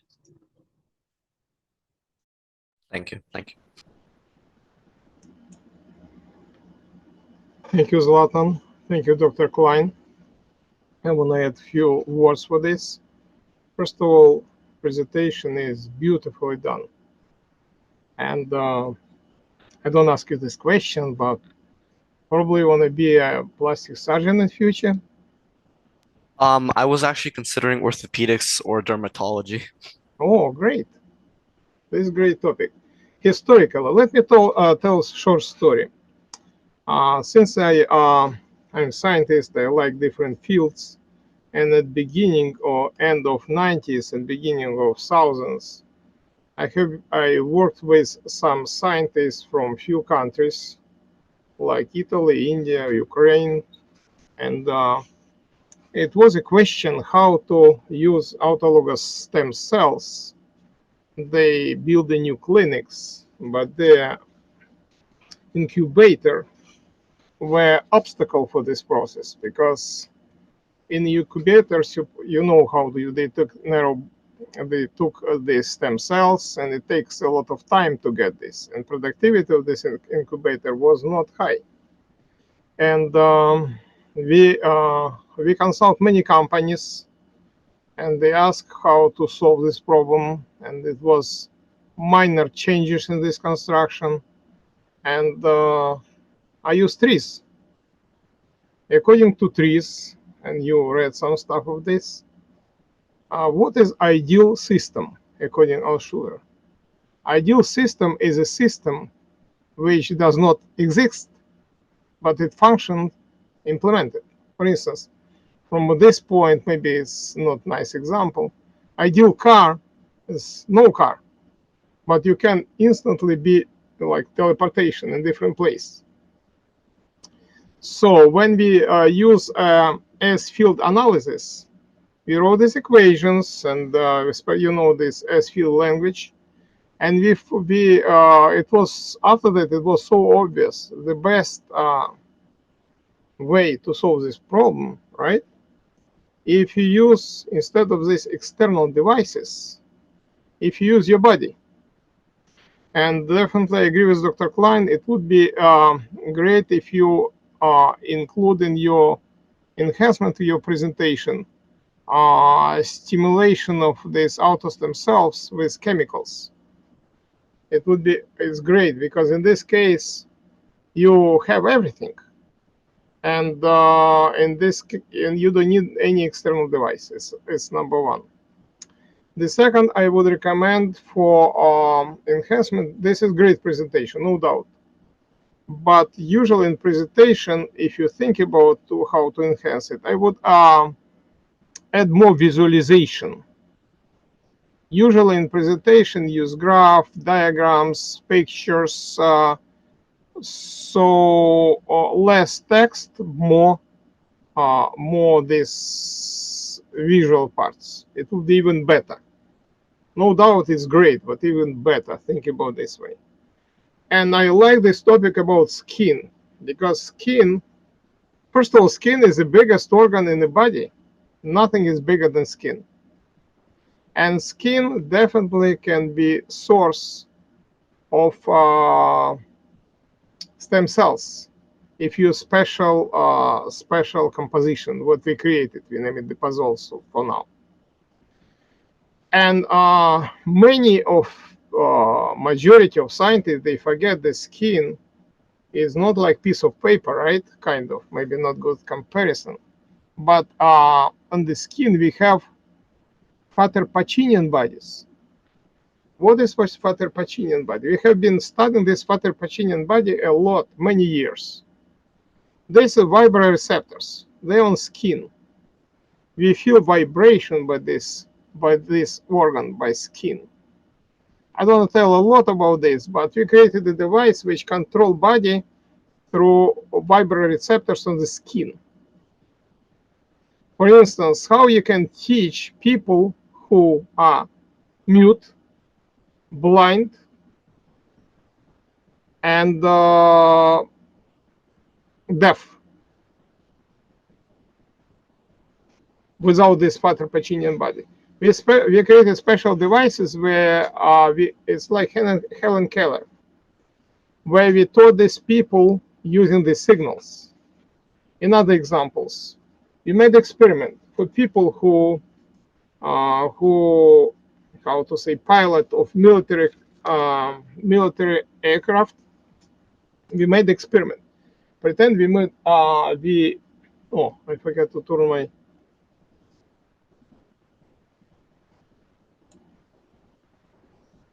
Okay, just a second. Yes, can you see me? We made experiment, Yes. and on the surface, an airport, we made huge circle, and the goal was this pilot supposed to land to center of this circle. Since speed of a modern aircraft, military aircraft, very high, it's not easy to do this. And we had two groups of pilots. One group of pilots, they use vision and this different device. And second, they were kind of blind. They with glass were, let me put this. We have special, I don't know, special devices which made this process invisible for them. And it was controlled from joystick, which had special vibrators for Farber'S vibrators. And after that, we measure accuracy. People who use Farber'S body for control, they made it more accurate, much more accurate, and we publish this in articles. So this is huge thing. If you study skin is huge topic. Stem cells, Farber'S bodies, etc. And in this particular case, I think this is a great beginning. I wish you good luck in this. And if you'd like, you can join our team in the second round for business. Maybe you think how to do this and develop this your love to skin about this. All right. Thank you. Welcome. Very good. A+ is usually. Everybody so far get A+. Sometimes I forget about this to tell, but everybody. Okay, now, Alyssa, please. Would you ready? You ready to start, Alyssa? Yes. Let me share my presentation. Okay, we give it time. Okay. Good luck. Okay, thank you. So once again, introducing usage of monoclonal antibodies and epitope-based vaccine designed to treat multiple sclerosis. As previously mentioned, I'm trying to open doors to new techniques and incorporating research found in 2022 and new therapies. So introduction. Autoimmune diseases occur when your body's immune system cannot differentiate between our normal cells and invaders, otherwise known as foreign cells. This causes the body to attack our own cells. As specific as antibodies are to attack antigens, some may not be specific enough. In the case of my presentation, we explore how the latent cycle transcription factor, EBNA1, has a similar binding epitope as gliocam, which is a binding molecule prevalent in the central nervous system. So what is multiple sclerosis? Multiple sclerosis is an autoimmune disease that takes place in the central nervous system. In multiple sclerosis, the immune system attacks the myelin sheath. Myelin sheath covers and protects your nerve fibers, as well as allows electric impulses transmit briskly in an efficient manner. Due to your impulses not being transmitted due to nerve damage, communication between your brain and body becomes disrupted over time, and this obviously would lead to sensory, motor, autonomic, and visual impairment. So Epstein-Barr virus and multiple sclerosis. So EBV is one of the few human herpesvirus types in the herpes family. 95% of adults have been infected with Epstein-Barr virus. There is strong proof that Epstein-Barr virus triggers multiple sclerosis, one of such being that antibodies in patients of multiple sclerosis' blood, along with cerebral spinal fluid, that fits perfectly to both a protein from the Epstein-Barr virus called EBNA1 and a protein made in the brain and spinal cord called the glial cell adhesion molecule, or gliocam. So what is EBNA1 and gliocam? EBNA1, Epstein-Barr virus nuclear antigen 1, is the transcription factor for Epstein-Barr virus, triggering the latent function. Which is, if for those who don't know, latent function is the time interval between when an individual or host is infected by a pathogen and when the individual becomes infectious. So it's kind of like a resting stage, and this EBNA1 would, after one would have Epstein-Barr virus, it would be normal for some time, and the transcription factor comes back and triggers it again.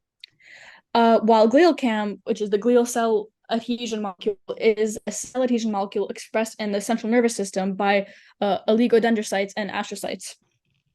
Unfortunately, the central epitopes, the part of the antigen that binds to the antibody itself, of both molecules bind to MS39P2W174 in similar manners. So as you can see here in this figure, we have the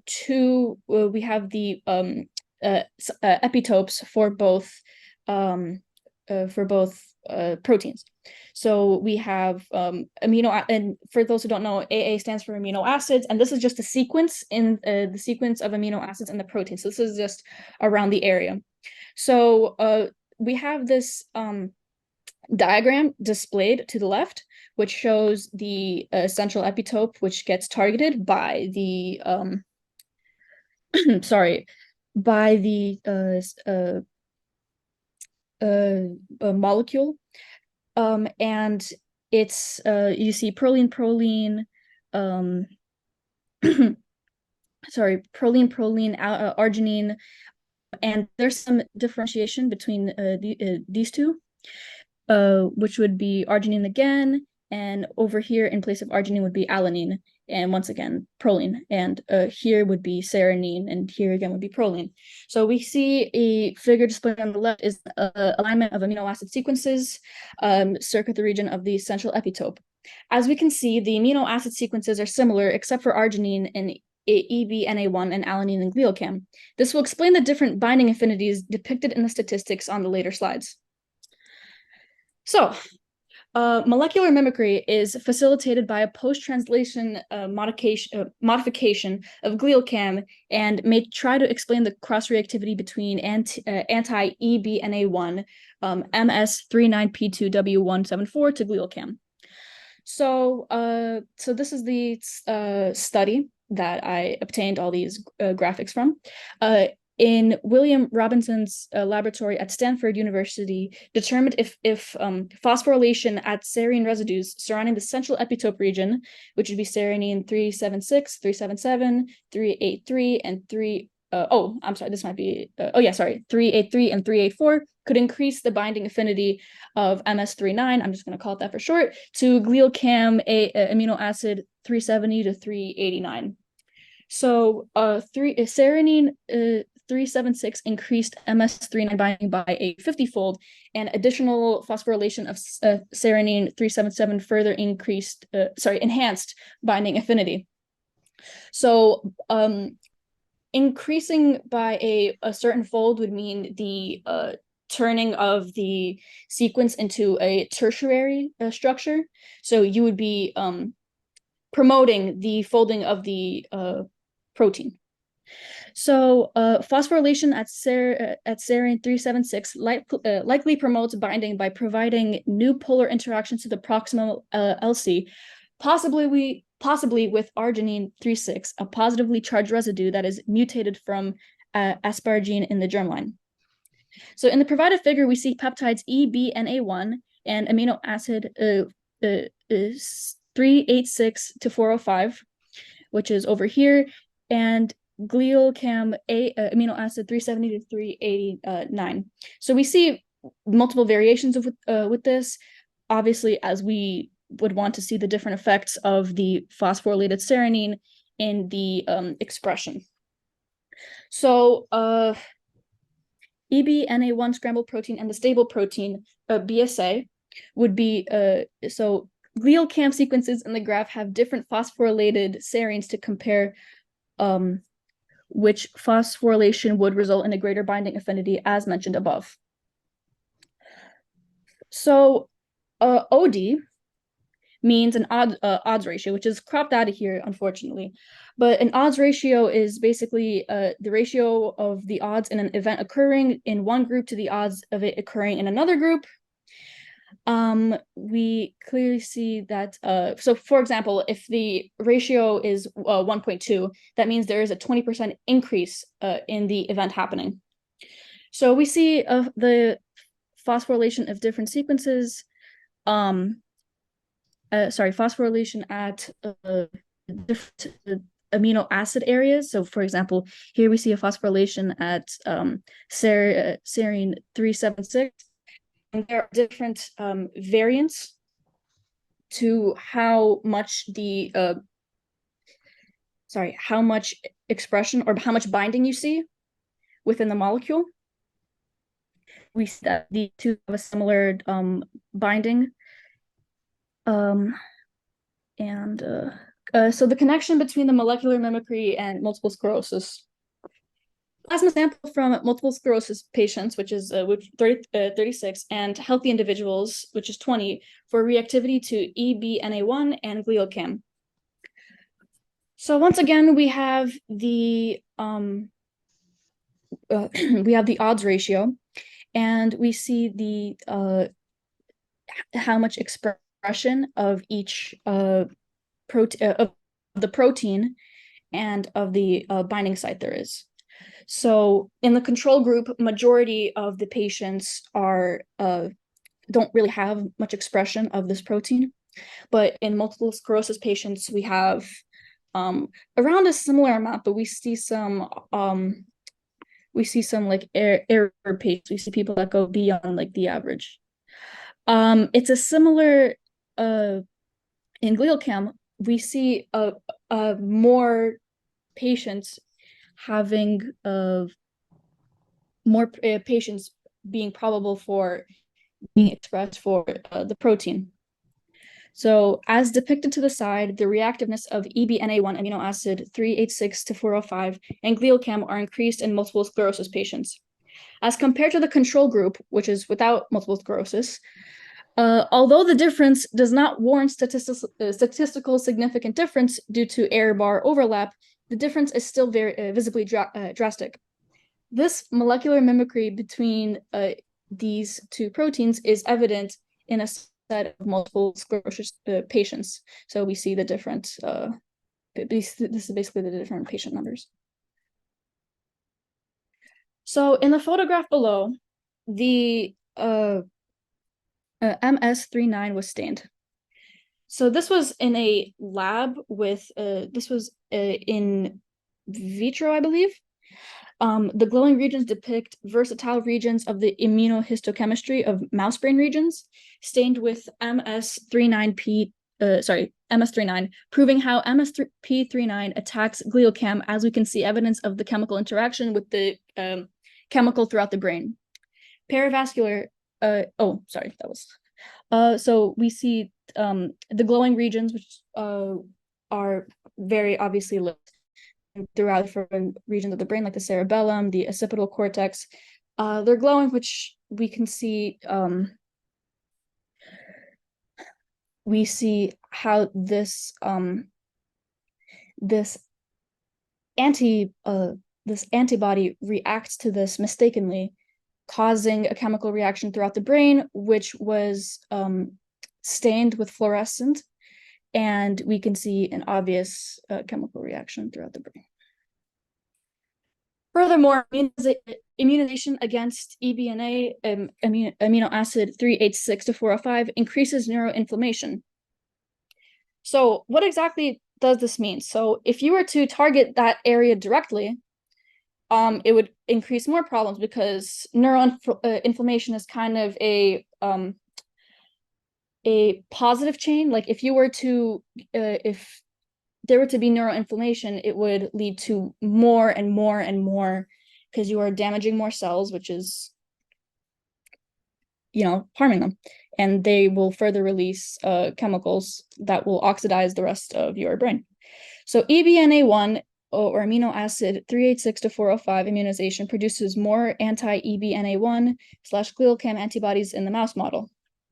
The model shows immediate change of fold in the EBNA1 amino acid 386 to 405 peptide post-immunization of the given. So GlialCAM cell death has a similar effect in retrospect to the EBNA1 amino acid 386 to 405. So we see there is more likely to have a full change in the protein in the EBNA1 site post-immunization. So what can be done for treatment? So these, the two provided methods I wanted to try to investigate, because I don't see much of research being done in that area. And I just wanted to see if there can be something new done. So my first solution is monoclonal antibodies. So of course this was already done before, and there is already a medication for multiple sclerosis against using monoclonal antibodies. So first of all, what are they? So this is how they work. So antibodies selectively identify specific proteins part of a harmful process, which is whatever is associated with X antigen. Monoclonal antibodies are specific antibodies that target a specific protein or antigen. Monoclonal antibodies are lab developed, and the antibodies get injected into the patient and would attack the target in a similar manner that our own immune system would do. So why monoclonal antibodies? So we see a little graphic over here of how this exactly, so how the binding from the paratope to the epitope would work, the paratope being part of the antibody. So the issue seems to be prevalent in the situation is that the variable region of the antibody seems to not be specific enough. By developing antibodies in the lab, I hope to reduce polyreactivity between EBNA1 and GlialCAM. The plan is to change the binding epitope region by changing the paratope region in vitro to another region to reduce binding of the paratope to the problematic epitope region of GlialCAM. Unfortunately, monoclonal antibodies are a type of passive immunity, which means that there's really no way to constantly produce them. It's not a usual vaccination. It's you're just quite literally injecting antibodies in the body, and once they're used up, it's kind of finished. And they cost around $550 per dosage. I'm pretty sure, by the way, that monoclonal antibodies are usually administered through IV. In addition, monoclonal antibodies are not necessarily cures, they just slow down the effect. They lessen relapses and multiple sclerosis and lesions and delay disability. So it's not necessarily, you're not going to regain, for example, if you start seeing less, this just tries to slow down the effects rather than repairing the damage. So my second solution is epitope-based vaccine design. So how epitope vaccination works, otherwise known as reverse vaccinations. Information of the codon sequence contained in the DNA of the pathogen is used to obtain a complementary cDNA and further translate it to obtain the sequence of the protein needed. With knowledge of the primary sequence of the antigen, The epitopes may be identified by cloning the domains or smaller peptides of the protein separately and experimentally determining which one is more immunogenic, and in this case, not targeting innocent cells. So this strategy offers advantages, including elimination of undesirable immune responses by designing specific constructs, which is desired in the situation and like gives time and is cost effective. After predicting the B and T cell epitopes, which is we're going to refer to as BCE and TCE, using crystallography, peptide libraries, tandem mass, spectroscopy, enzyme-linked immunosorbent spot assay, and more, you will finish construction of the vaccine with the linker and adjuvant sections. So linkers are used to fuse BCEs and TCEs together, which are a must in vaccinations, and adjuvants must be appropriately selected in order to optimize the effect of the vaccine. So why epitope-based vaccine design? So this is, before we get into this, this is normally what epitope-based vaccine design would look like. So, for example, this technique was used in the SARS-CoV-2 and was used to create vaccines against the coronavirus. So we have the pathogen, and then we create multiple sequence alignments, and then you come to a consensus sequence. So you would obviously have to do further investigation as to see predict the mutations, as to create the ideal the ideal vaccination. And you will have to this is the entire part of predicting the epitope, and you have to create the B cell epitope and the T cell epitope as mentioned above. And you're going to get to vaccine design.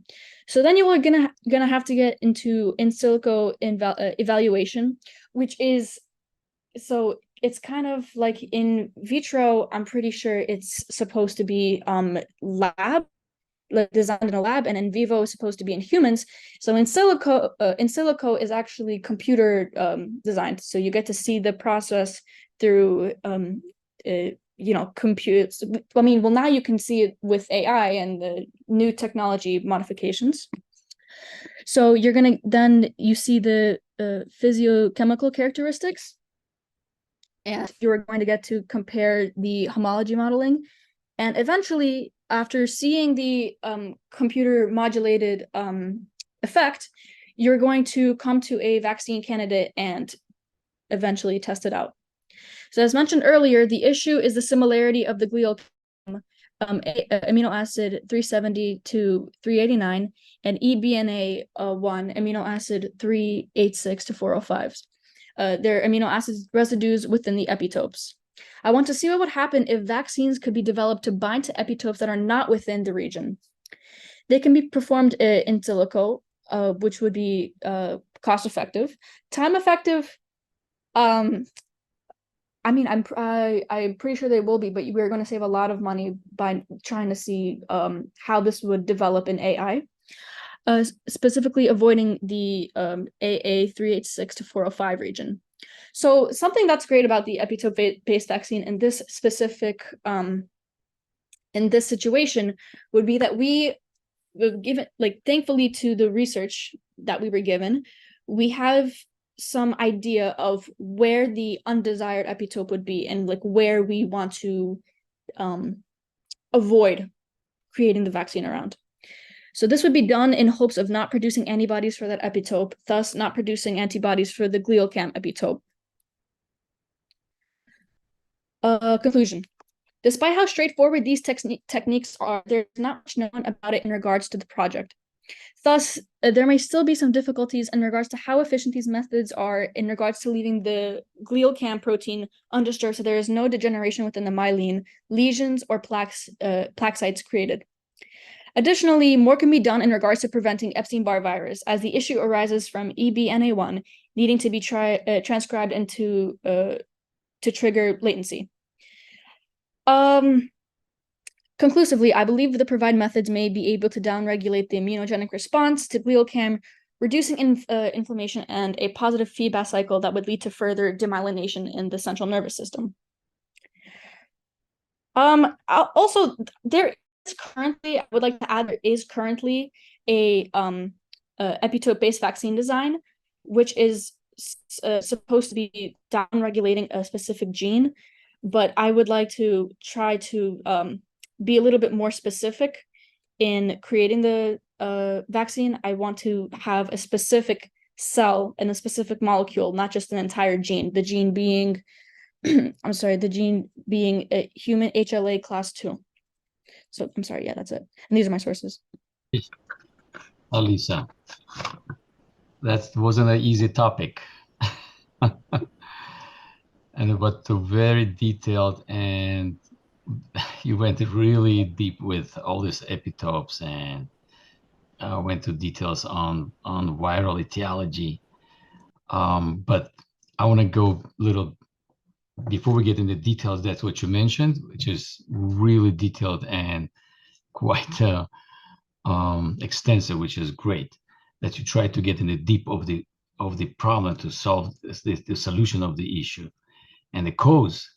And unfortunately, interesting to say in many literatures, and it's tough, not easy topic to present. Why? Because multiple sclerosis, etiology, and pathophysiology still remains unclear. And it's written in any books you start, any scientific presentation articles.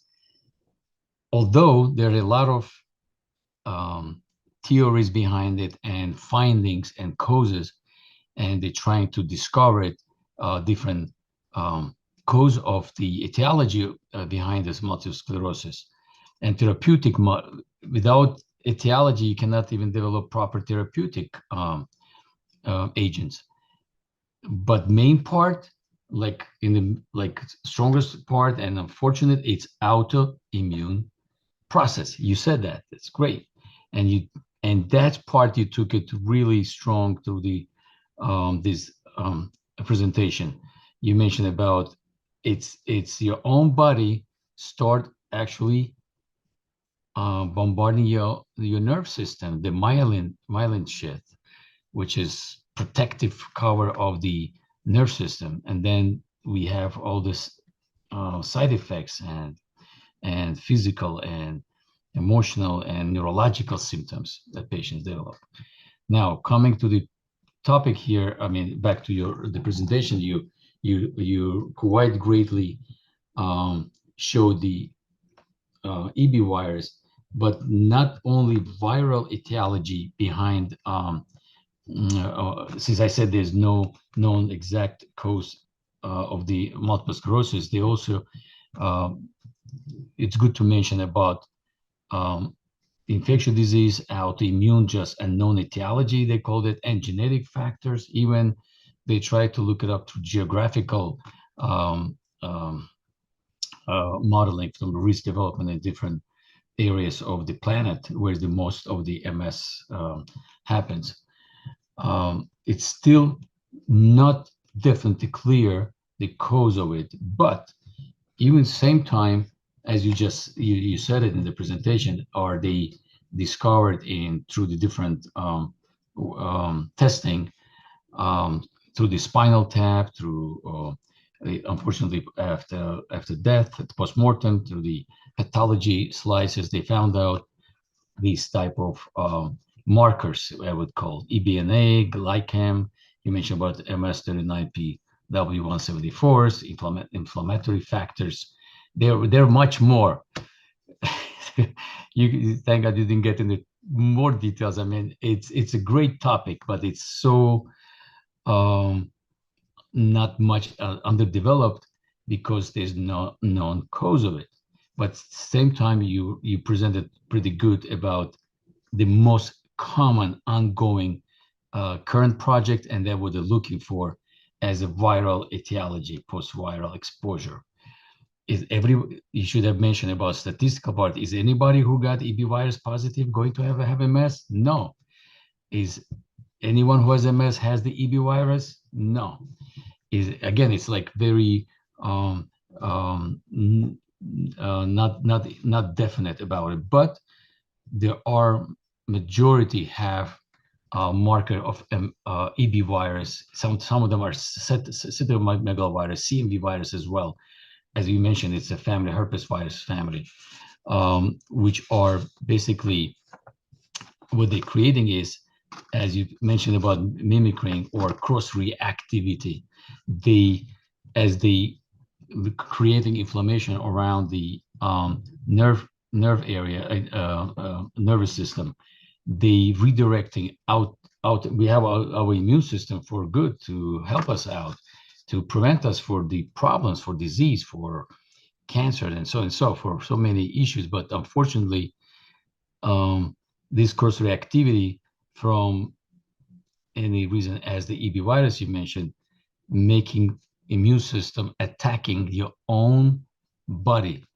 And this is the huge dilemma at present time, how to, number one, stop immune system from attacking your own body. Number two, how to avoid this inflammatory process. And number three, another problem is there's a prevent from viral infection or treatment for this type of viruses, which is if we eliminate viruses, will that be helpful for preventing further development and progression of disease? Now we're talking about therapeutic agents, which is not as much antiviral, not much choices. Antiviral, bacterial, yes, antibacterial. Antiviral, we don't have much choices. It's separate topic, total separate topic. And then they have a dilemma, inflammatory process which is going on in the brain area, and a predictive you cannot predict an outcome. So they have, I mean, you didn't mention about therapeutic agents. I mean, I understand you chose like monoclonal antibodies and immunization part, which is, as a matter of fact, you chose something really close to our project, but I like that. I mean, in that means, but you didn't describe ongoing therapeutics where they have immunosuppressant, they have immunomodulators, and so and so. There's a separate list of approaches they use to not to cure. I mean, they would love to cure it, but it doesn't cure the problem or treats as much. It's at least it delays progression, certain symptoms of the multiple sclerosis. So that's a separate therapeutic list of the drugs on the market right now, or currently used and developing. Now, this is separate part. Now, what Lisa brought it up, great part of division, where we, by knowing those epitopes, as she mentioned, and that was great, as a matter of fact, presentation on those epitopes, especially the central epitopes, and having this description EBNA1 and the glycan, and how they cause inflammation. And that's these monoclonal antibodies, they basically trying to attack those antigen and distract them away from the myelin shed. How much it's efficient? Well, in some condition, yes, some are not. But the idea is behind it, at least to distract the immune system away from attacking those antigens, so person could get in more like a remission phase when they don't have symptoms, and person can function well. This vaccination idea, it's coming up way it's not a new idea. It comes from, I would say, early 40s, back in the years, and they tried different approaches using vaccines, and they had some good results in the past. and at the same time, they had a lot of issues with the side effects. Because of the purification and cleanliness of the medication at that time wasn't so great, but it's still a great division and idea to be followed and researched. As far as outcome of the monoclonal antibodies, it's in process. It's ongoing studies. Good you mentioned that, and I think it has great idea behind it. Out of all existing approaches, I mean you chose out of all whatever. It's not the best because there's nothing to compare with. It's a great approach you chose. That's good point from your presentation. Absolutely. And how it works is simpler to tell to audience. It's basically vaccine. The way we try to approach on our end, we also utilizing a vaccine approach and antiviral approach. That's what we have. One of the development we have, it's a novel product which could be used antiviral, and it was studied on like in vivo on the animal base, and we had a good results against herpes viruses. And that's one approach, meaning you have to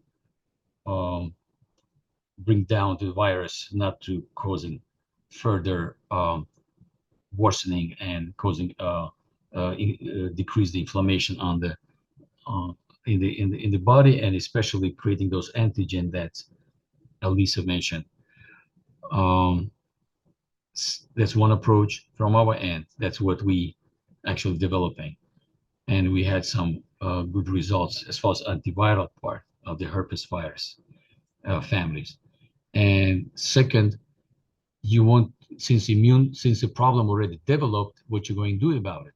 So immune system getting literally crazy and non-friendly to your own body, simply to say.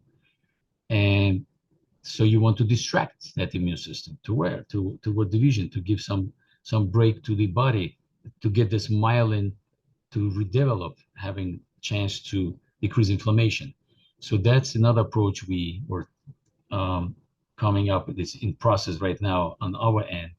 We're studying also giving a vaccination, which develops antigenic. It's not antibodies, but it's creating antigenic like determinant, which is they will bind to this anti-neural antibodies, meaning those immune system which has neural antibodies, they will redirect their attention from myelin cells, from those epitopes, toward the additional antigenic antigenic particles, and by chasing those antigenic particles, they will give a chance of body to recoup, to get into the remission phase, and person can be remission phase, we predict, from 6 to 8 months, which is absolutely one of the good approach to having this good results with less possible side effects. And while he gets that remission, he could recover from his side effects of having this multiple sclerosis nerve damages. And again, as I said, from our end, we in process. It's not a finalized study as we do, but we're already having very promising results on our end. Even we start testing out on latest stages like third and fourth stages multiple sclerosis, when person literally are already in the wheelchair, not able to function as much as he could able to function at stages 2, 2.5. Third stage is like more wheelchair or bed bound, and first stage is like more advanced. And definitely we're looking for developing product which will be less side effects as much as possible. So Alisa, it's a tough topic. It's because, as I said, there's no really definite treatment exists at this time. So many different theories and divisions, but you chose one of the most important and most, I would say, sounded in the scientific world. It's antiviral, which is EB virus, and there's a CMV as well involved. Not as much as EB virus, but still it's there. Cytomegalovirus, and and using the vaccine or monoclonal antibodies. Little different mechanism, but still same idea of distracting immune system, keeping away from damaging the myelin sheath. So quite thorough presentation on the like microscopic levels and the markers that nature. That's what you mentioned about all those epitopes. And will be great for next time if you would like to continue this topic and adding from our perspectives, which I didn't have much on your slides. Plus, I would add slides on another therapeutic models that they use, which is not a bad immunologic one of this products which is used currently. They have a promising results as well. Then we definitely, if you would consider it, continuing this project, I would love to participate with you and help you out with all means, with all these discussions, and come up with much stronger and I wouldn't say more detailed, but more a viable presentation. And Dr. Farber previously mentioned before, I think it was Lata was there. His point that it will be great to have some visualization to see how that MS develops, how those symptoms that symptomatically how patient respond to it, and what's the outcome, like beginning in process, outcome, and response, and what areas of the neurological symptomatics the patient develops, and what approaches we have currently to mitigate or decrease those symptoms. No cure yet, but we definitely a lot of studies going on, and from our company, we're looking forward to finalize our project and have a great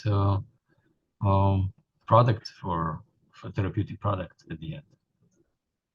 Thank you. Good presentation. Yes, thank you. Nice. I would love to take part in the research, and I also believe that the current ongoing research you guys have with distracting the antigens from attacking the myelin sheath is also very interesting. And I mean, maybe when it's going to be eventually out there, I'd love to see it. It's very simple. It's there, which is So, pretty.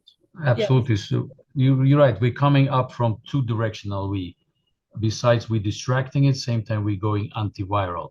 So there's two approaches we have with our project compared to other approaches what they have currently. They're using only one directional, and because, as I said, virus is a tough topic to deal with, and I hope we have a really good product at the end of our research and development. Yes, thank you. Thank you, Alisa. Thank you, Dr. Klein, for great presentation. A few words about.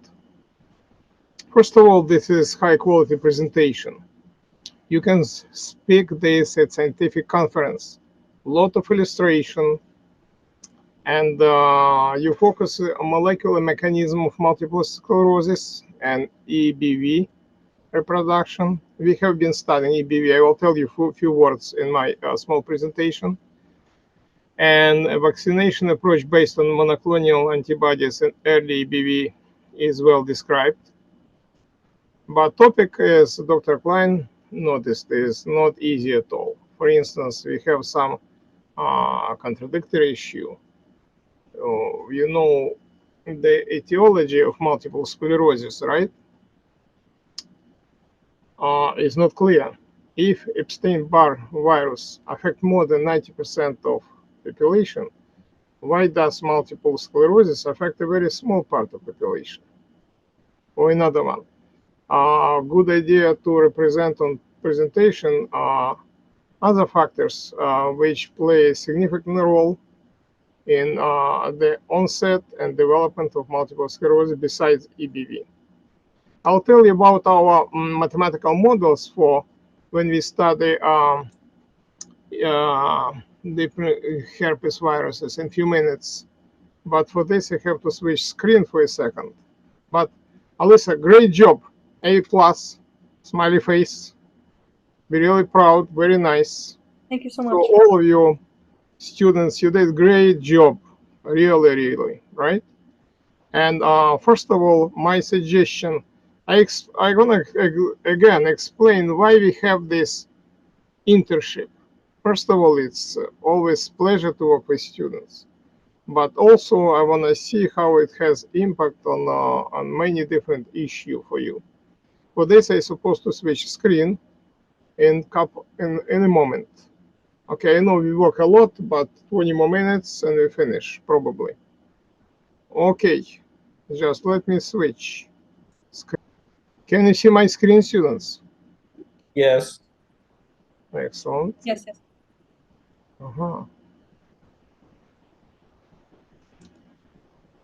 Good.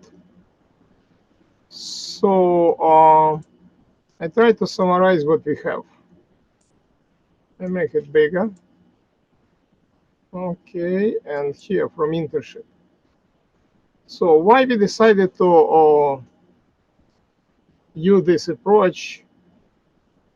We name it internship because all our companies, for instance, Nodule, TRIZ Biopharma International, Farber'S Center, etc., we use TRIZ in our research. This only company in the world which use TRIZ in pharmaceutical area. All our project based on TRIZ. This company, TRIZ Biopharma, Nodule actually, Farber'S Center, we have few more. World Innovation Association, etc. And here, before we prepare, I want to show that we went through all your presentation, analyze everything, right, of this. Okay, and starting from here, we analyze everybody's results, right, thoroughly. And I want to add something. For instance, we have been studying herpes viruses for many years. As Alyssa mentioned, more than 90% people who have this. But from point of view, very important to combine medical approach and math models. When we get a lot of database based on research, we build this graph briefly. What is it? This is, we found a different combination of different viruses can be criteria to predict different kind of disease. And in this cons, you see for this combination, you can have cancer. For this, you have, every time you have different situation. It was very interesting, and we start develop these mathematical models, and we start the relationship between different kind of cancer and combination of different, we have, according to classification, we actually have 6 different types of viruses. Zeta mega, EBV, etc., etc. And viruses, a lot they work such a way that, for instance, cancer cell become invisible to immunocytes during herpes virus intracellular persistence. We also study this process. So this is extremely important topic, especially from your perspective. I'm not going to go through this presentation. A few words about Samuel presentation. This we analyze. I show this. This is my patents. This is new kind of device for prosthetics with a different kind of resonance frequency, and this device with biofeedback training device. And you can see here can you see my cursor here? Kind of cursor. So this is thin film, and we made this piston. So air pressure way, it goes from this volume to this volume, and changing current using in these devices. You can change what? Density of this film. And such as, for instance, I use one battery, just 6 volt for my electric prosthetics, and I accomplish force over this on this device about 300 kilograms, because we solve it from different perspective. Everybody change volume, and we work with film, with thin film. Similar story we have with different. When we spoke about skin, about Farber'S body, is huge topic. But what we did, we created devices with vibrators, with magnetic liquid. And usually when people blind, they running on the stadium, somebody's supposed to help them. In our case, this person, he used this device. It was many years ago, right? And it's with Farber'S body, vibroreceptors. When, let's say, trainer turn on left vibrator, it goes to the left. This is completely blind person, right? It turned to the right, etc. It was a world championship. In one team, they ran without any help. It was like miracle in this case. Why? Because we use skin. Skin is huge source of ideas, for sure. Again, all our project based on TRIZ, you know what is it. And now I want to tell a few words about why we why we use internship. Internship has few goals. If many of you are students and you go to get to nice colleges, all colleges are divided by different tiers in this case. Okay, and the smaller this number, the higher rank of these tiers. And these colleges, I will tell you a few words.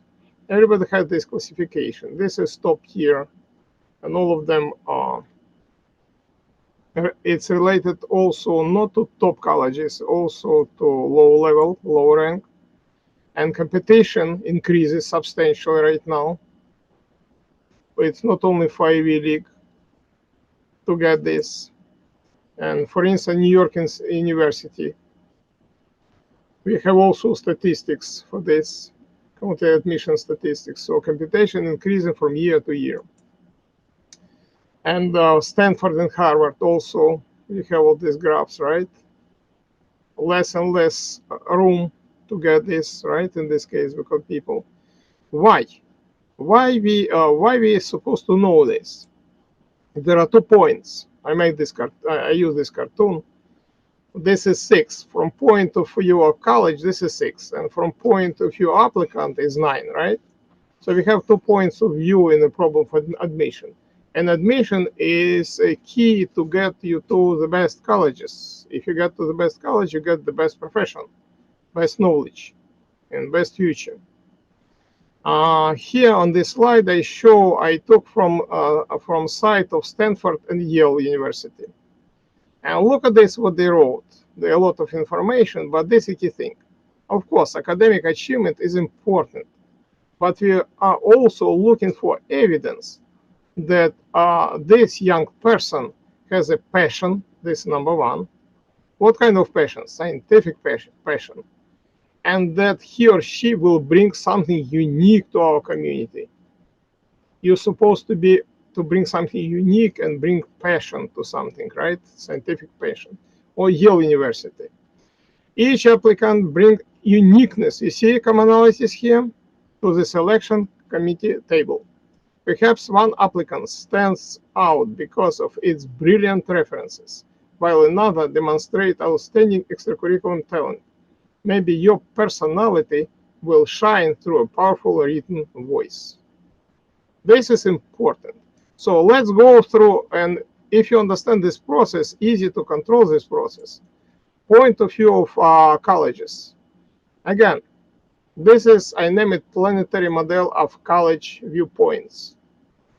Why, if you remember this slide where different colleges have different rank, they have also huge competition between these colleges.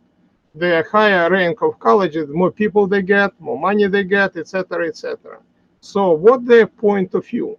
What is college success based on?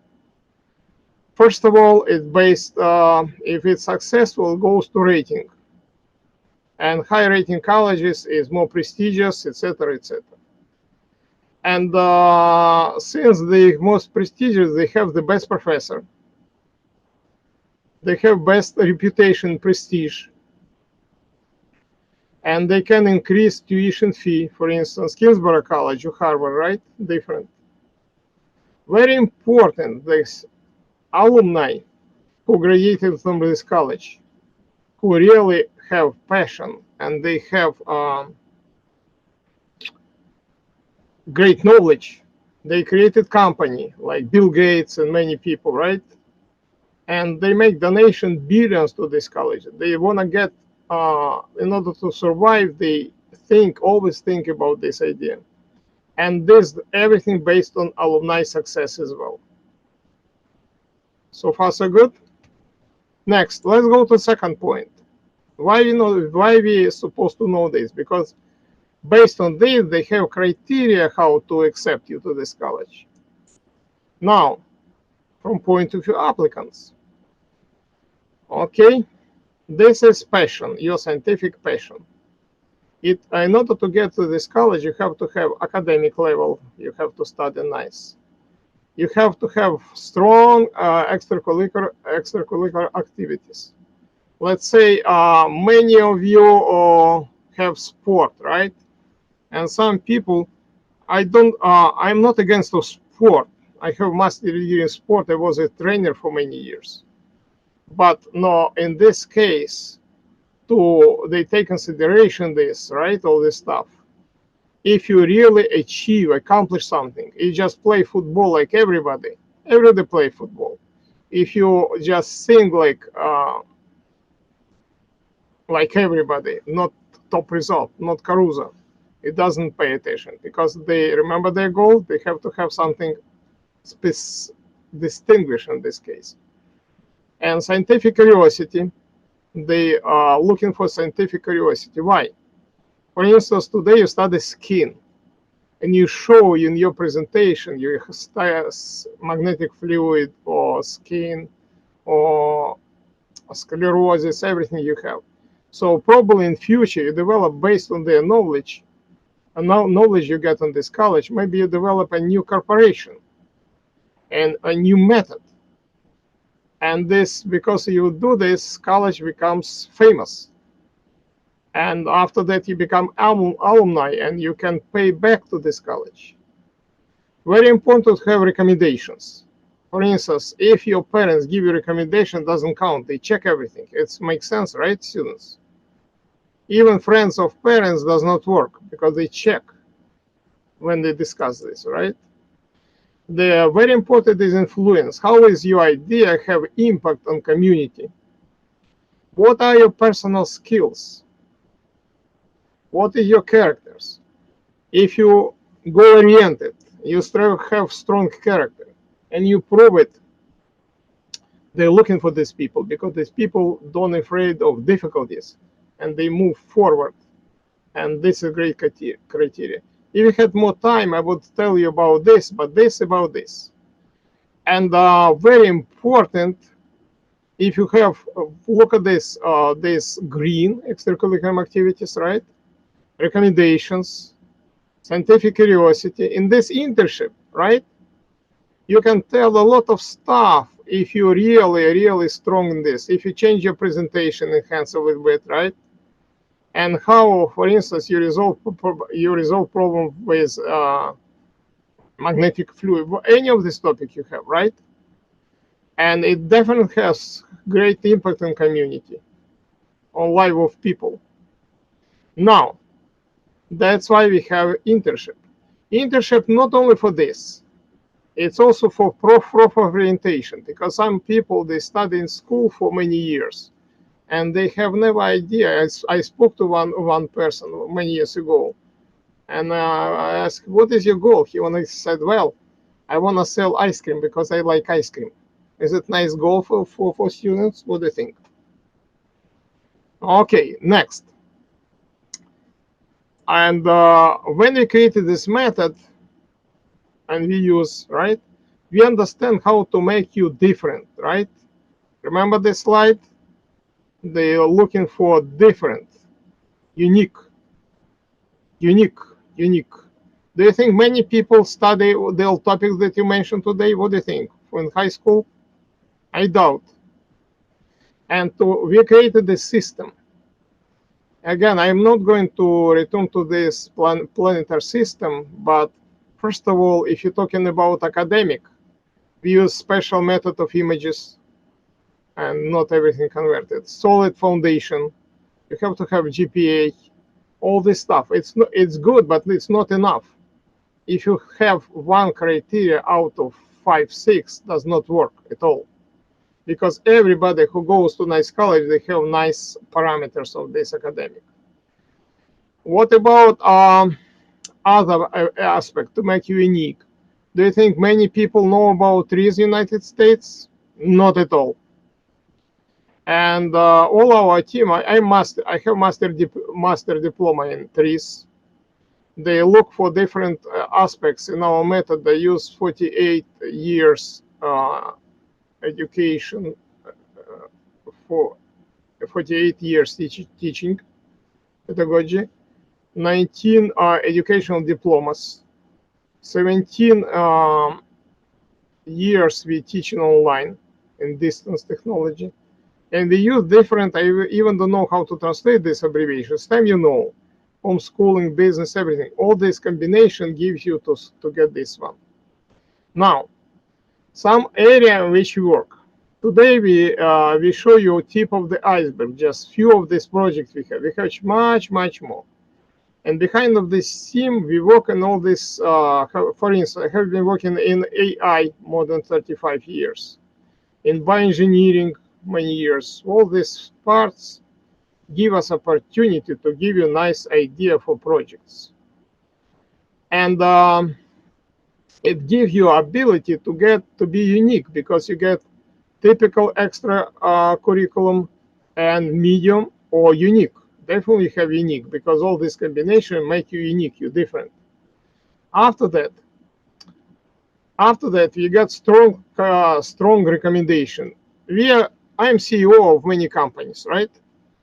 It's not recommendation from Brooklyn Library that during summer you brought some nice books of McDonald's. No way. If you study nicely, really nicely, right? If you show nice academic, you show your ability to think like you did today. You did a great job, by the way. And definitely this is great extracurricular activities. And we have today we show you just 3 companies. It's actually overall 13 companies. Based on this, when you have all this real data, okay, no fake, nothing fake here, you're supposed to write strong essay. And this essay, you emphasize your passion for the profession and uniqueness. Some people write passion, they repeat this passion many times in this essay, and this is passion, this expression. If you repeat many times the word, I don't know how to translate, halva, it would not be a lot of sweet in this case. It's not a passion. Passion when you prove all this stuff, okay? This is very important. So you get proper orientation, you get this stuff, your project which you develop and you go on this field. And after today's conversation, since you're ready to answer this question, because we never sign any paper if you don't believe. I never signed fake paper in my life. In this case, I believe this is just starting point for your amazing journey in science. You increase your knowledge, and when you write this essay and you have some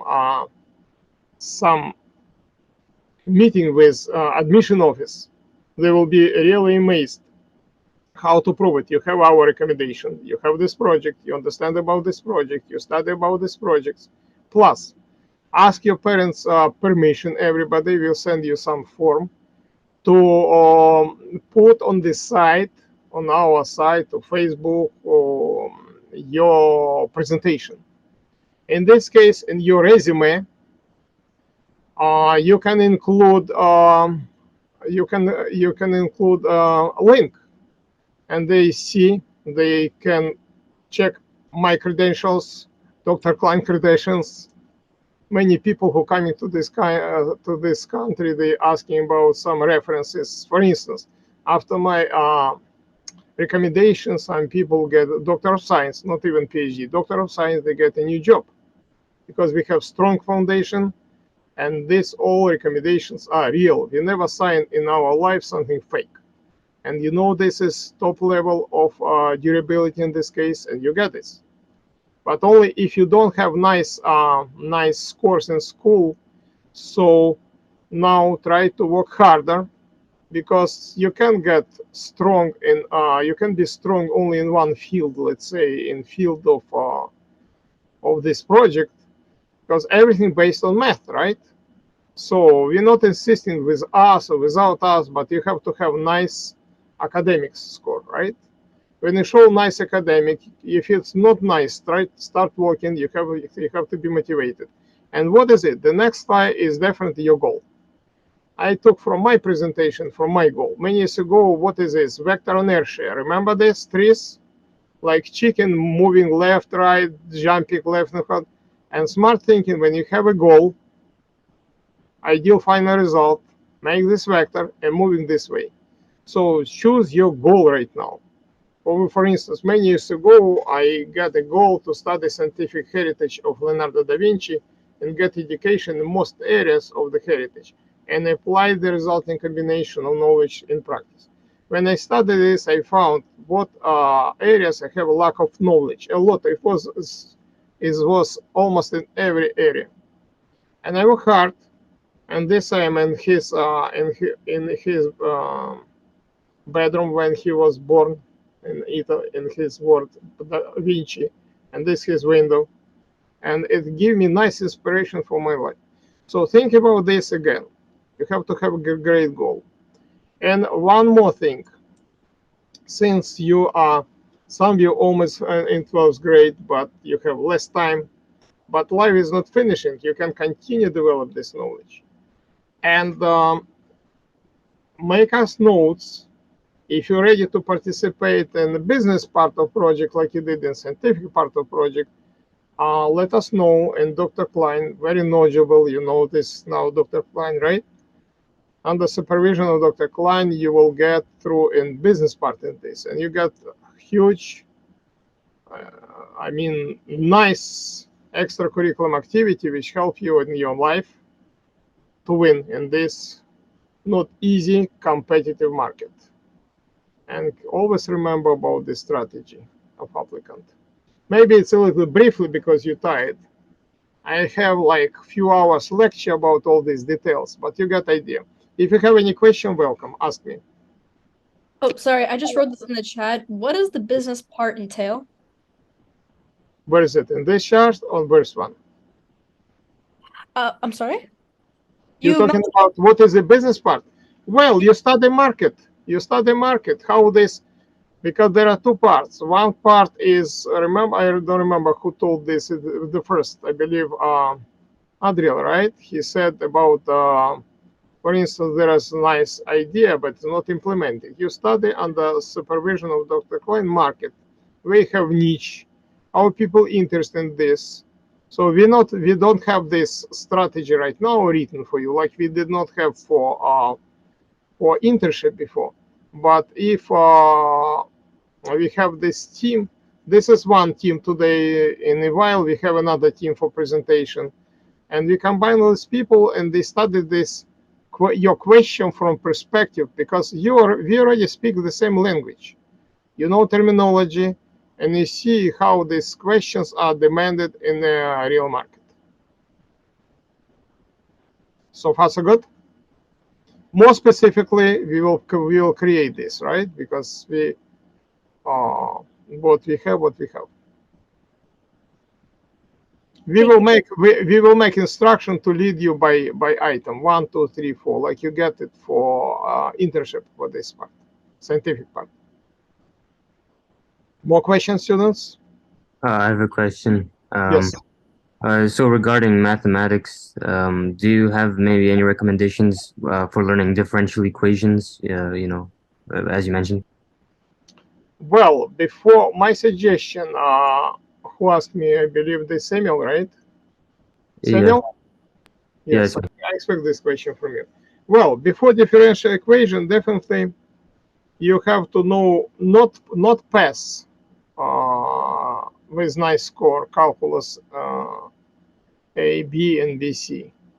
If you have to get thorough knowledge, because of this differential equation is based on strong these parts. So calculus there are different levels between passing this test. Even you get 5, you're not necessarily supposed to know these topics because many of these are like mechanical. So try to think how to apply calculus to solve some problems. Number one. When it will be strong, you can jump over this, right? Like if you have to have strong basic math, and after that you go to calculus.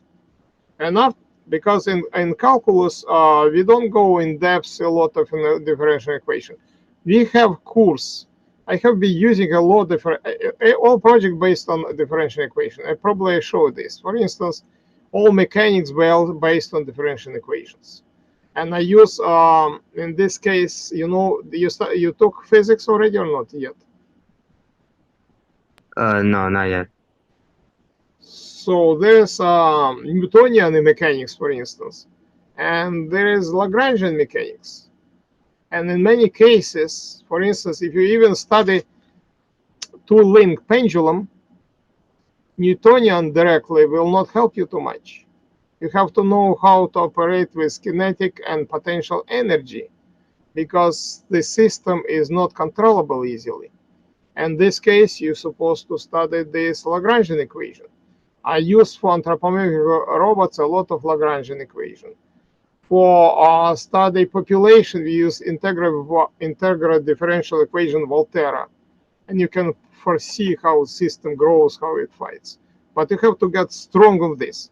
Remember, you took SAT. For SAT, you're supposed to have strong foundation. Everything based on foundation. If you have strong foundation, you can go in depth in differential. Differential. I have a cool. I taught differential equation in university. I like this. Not only like, I use it every time.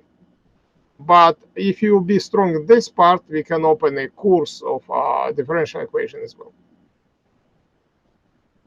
Did I answer your question? Partly, did I answer question? So first of all, calculus very strong.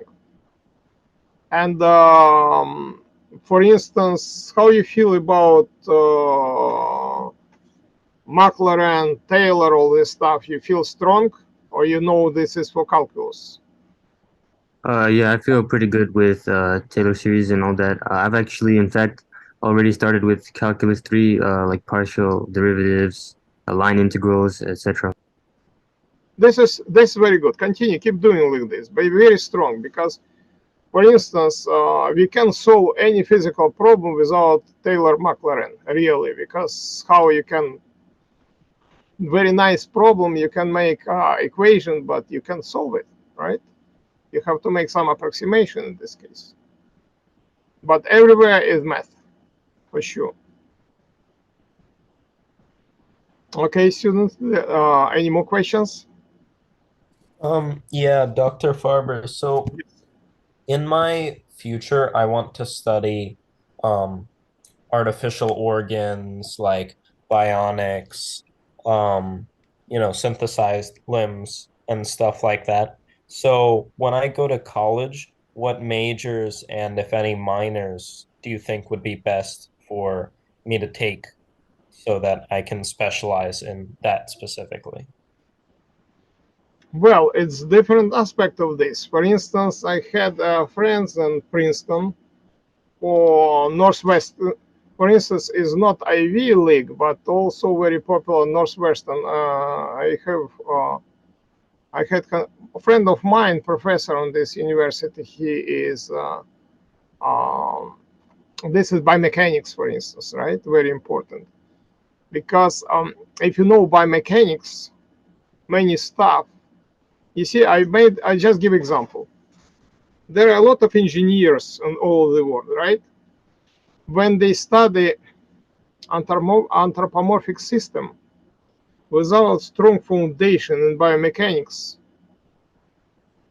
they use the application of knowledge or engineering, and this is not very, it's counterproductive. I explain why.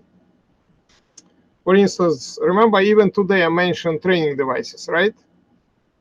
If you don't know muscles, how you can create training device? Make sense? It's not a hinge. It's not a hinge for the door. Not at all. Only deep understanding of my point is only what you mentioned is basic is biomechanics. So would I go for like a biomedical engineer or like a biomechanic degree? It depends what aspect you want to have of this, because biomedical is very wide, right? In this case. Mm-hmm. And in biomedical, because biomedical study different stuff in this case.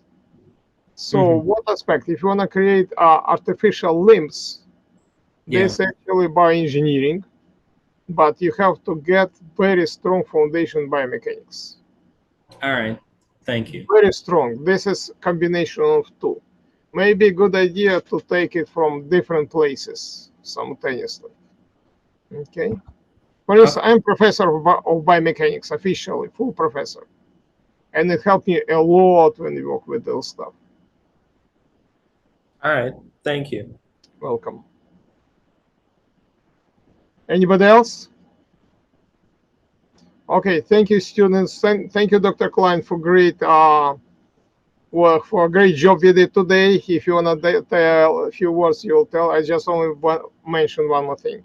So what we're waiting for you in a couple of days, we want to place it in who agree if you place your presentation online in order you have a link to your references. Hands up. I don't see your hands. Don't move like this. Okay. So we need this because for it's actually yes, hands up. Actually, everybody. Let me check this way. Yes, good. Next, hands down. One more thing, Dr. Klein. One more thing. What about participating in business part under supervision of Dr. Klein? Hands up. Who interested in this case? Okay, good, good, good. Good.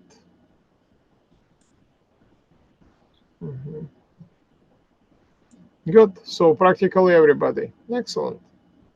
So I believe it's very productive meeting. From now, I'm not sure how you make it. Either put all the presentation together or split by small chunks in order to be digestible, because we work with you more than 3 hours right now, right? You're tired, but you did great job. Dr. Klein, go ahead. Yeah, absolutely. For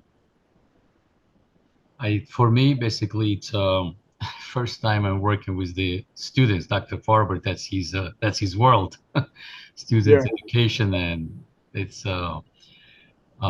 and I'm literally impressed because I worked with mainly as you've seen, I worked with students from the medical schools, physician assistant, nurse practitioners, doctors.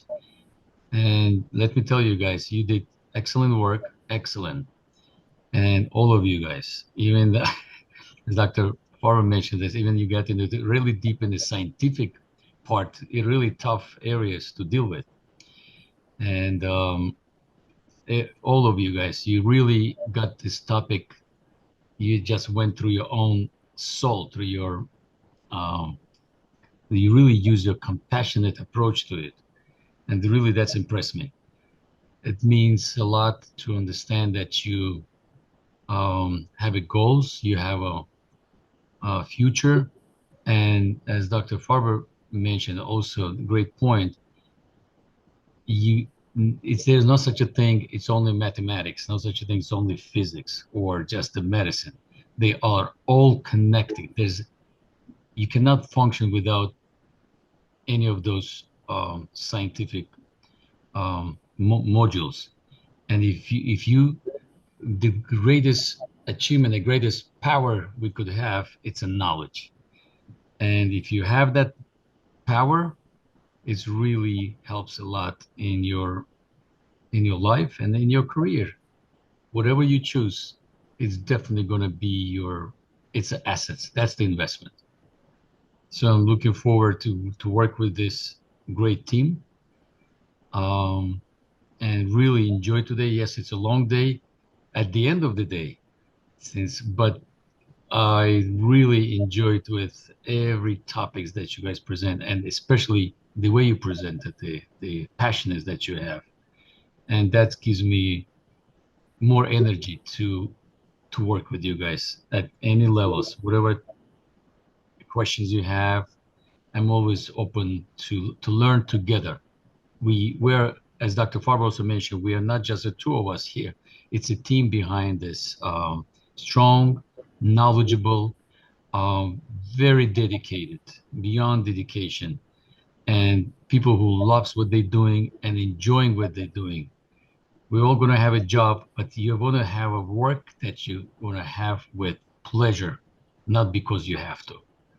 So all the best with this type of, this is great beginning, and we definitely looking forward to continue this relationship and to grow together. Thank you. Absolutely. There is expression. If you like what you're doing, you work only one day in your life, right? After that, you That's have right. Yes.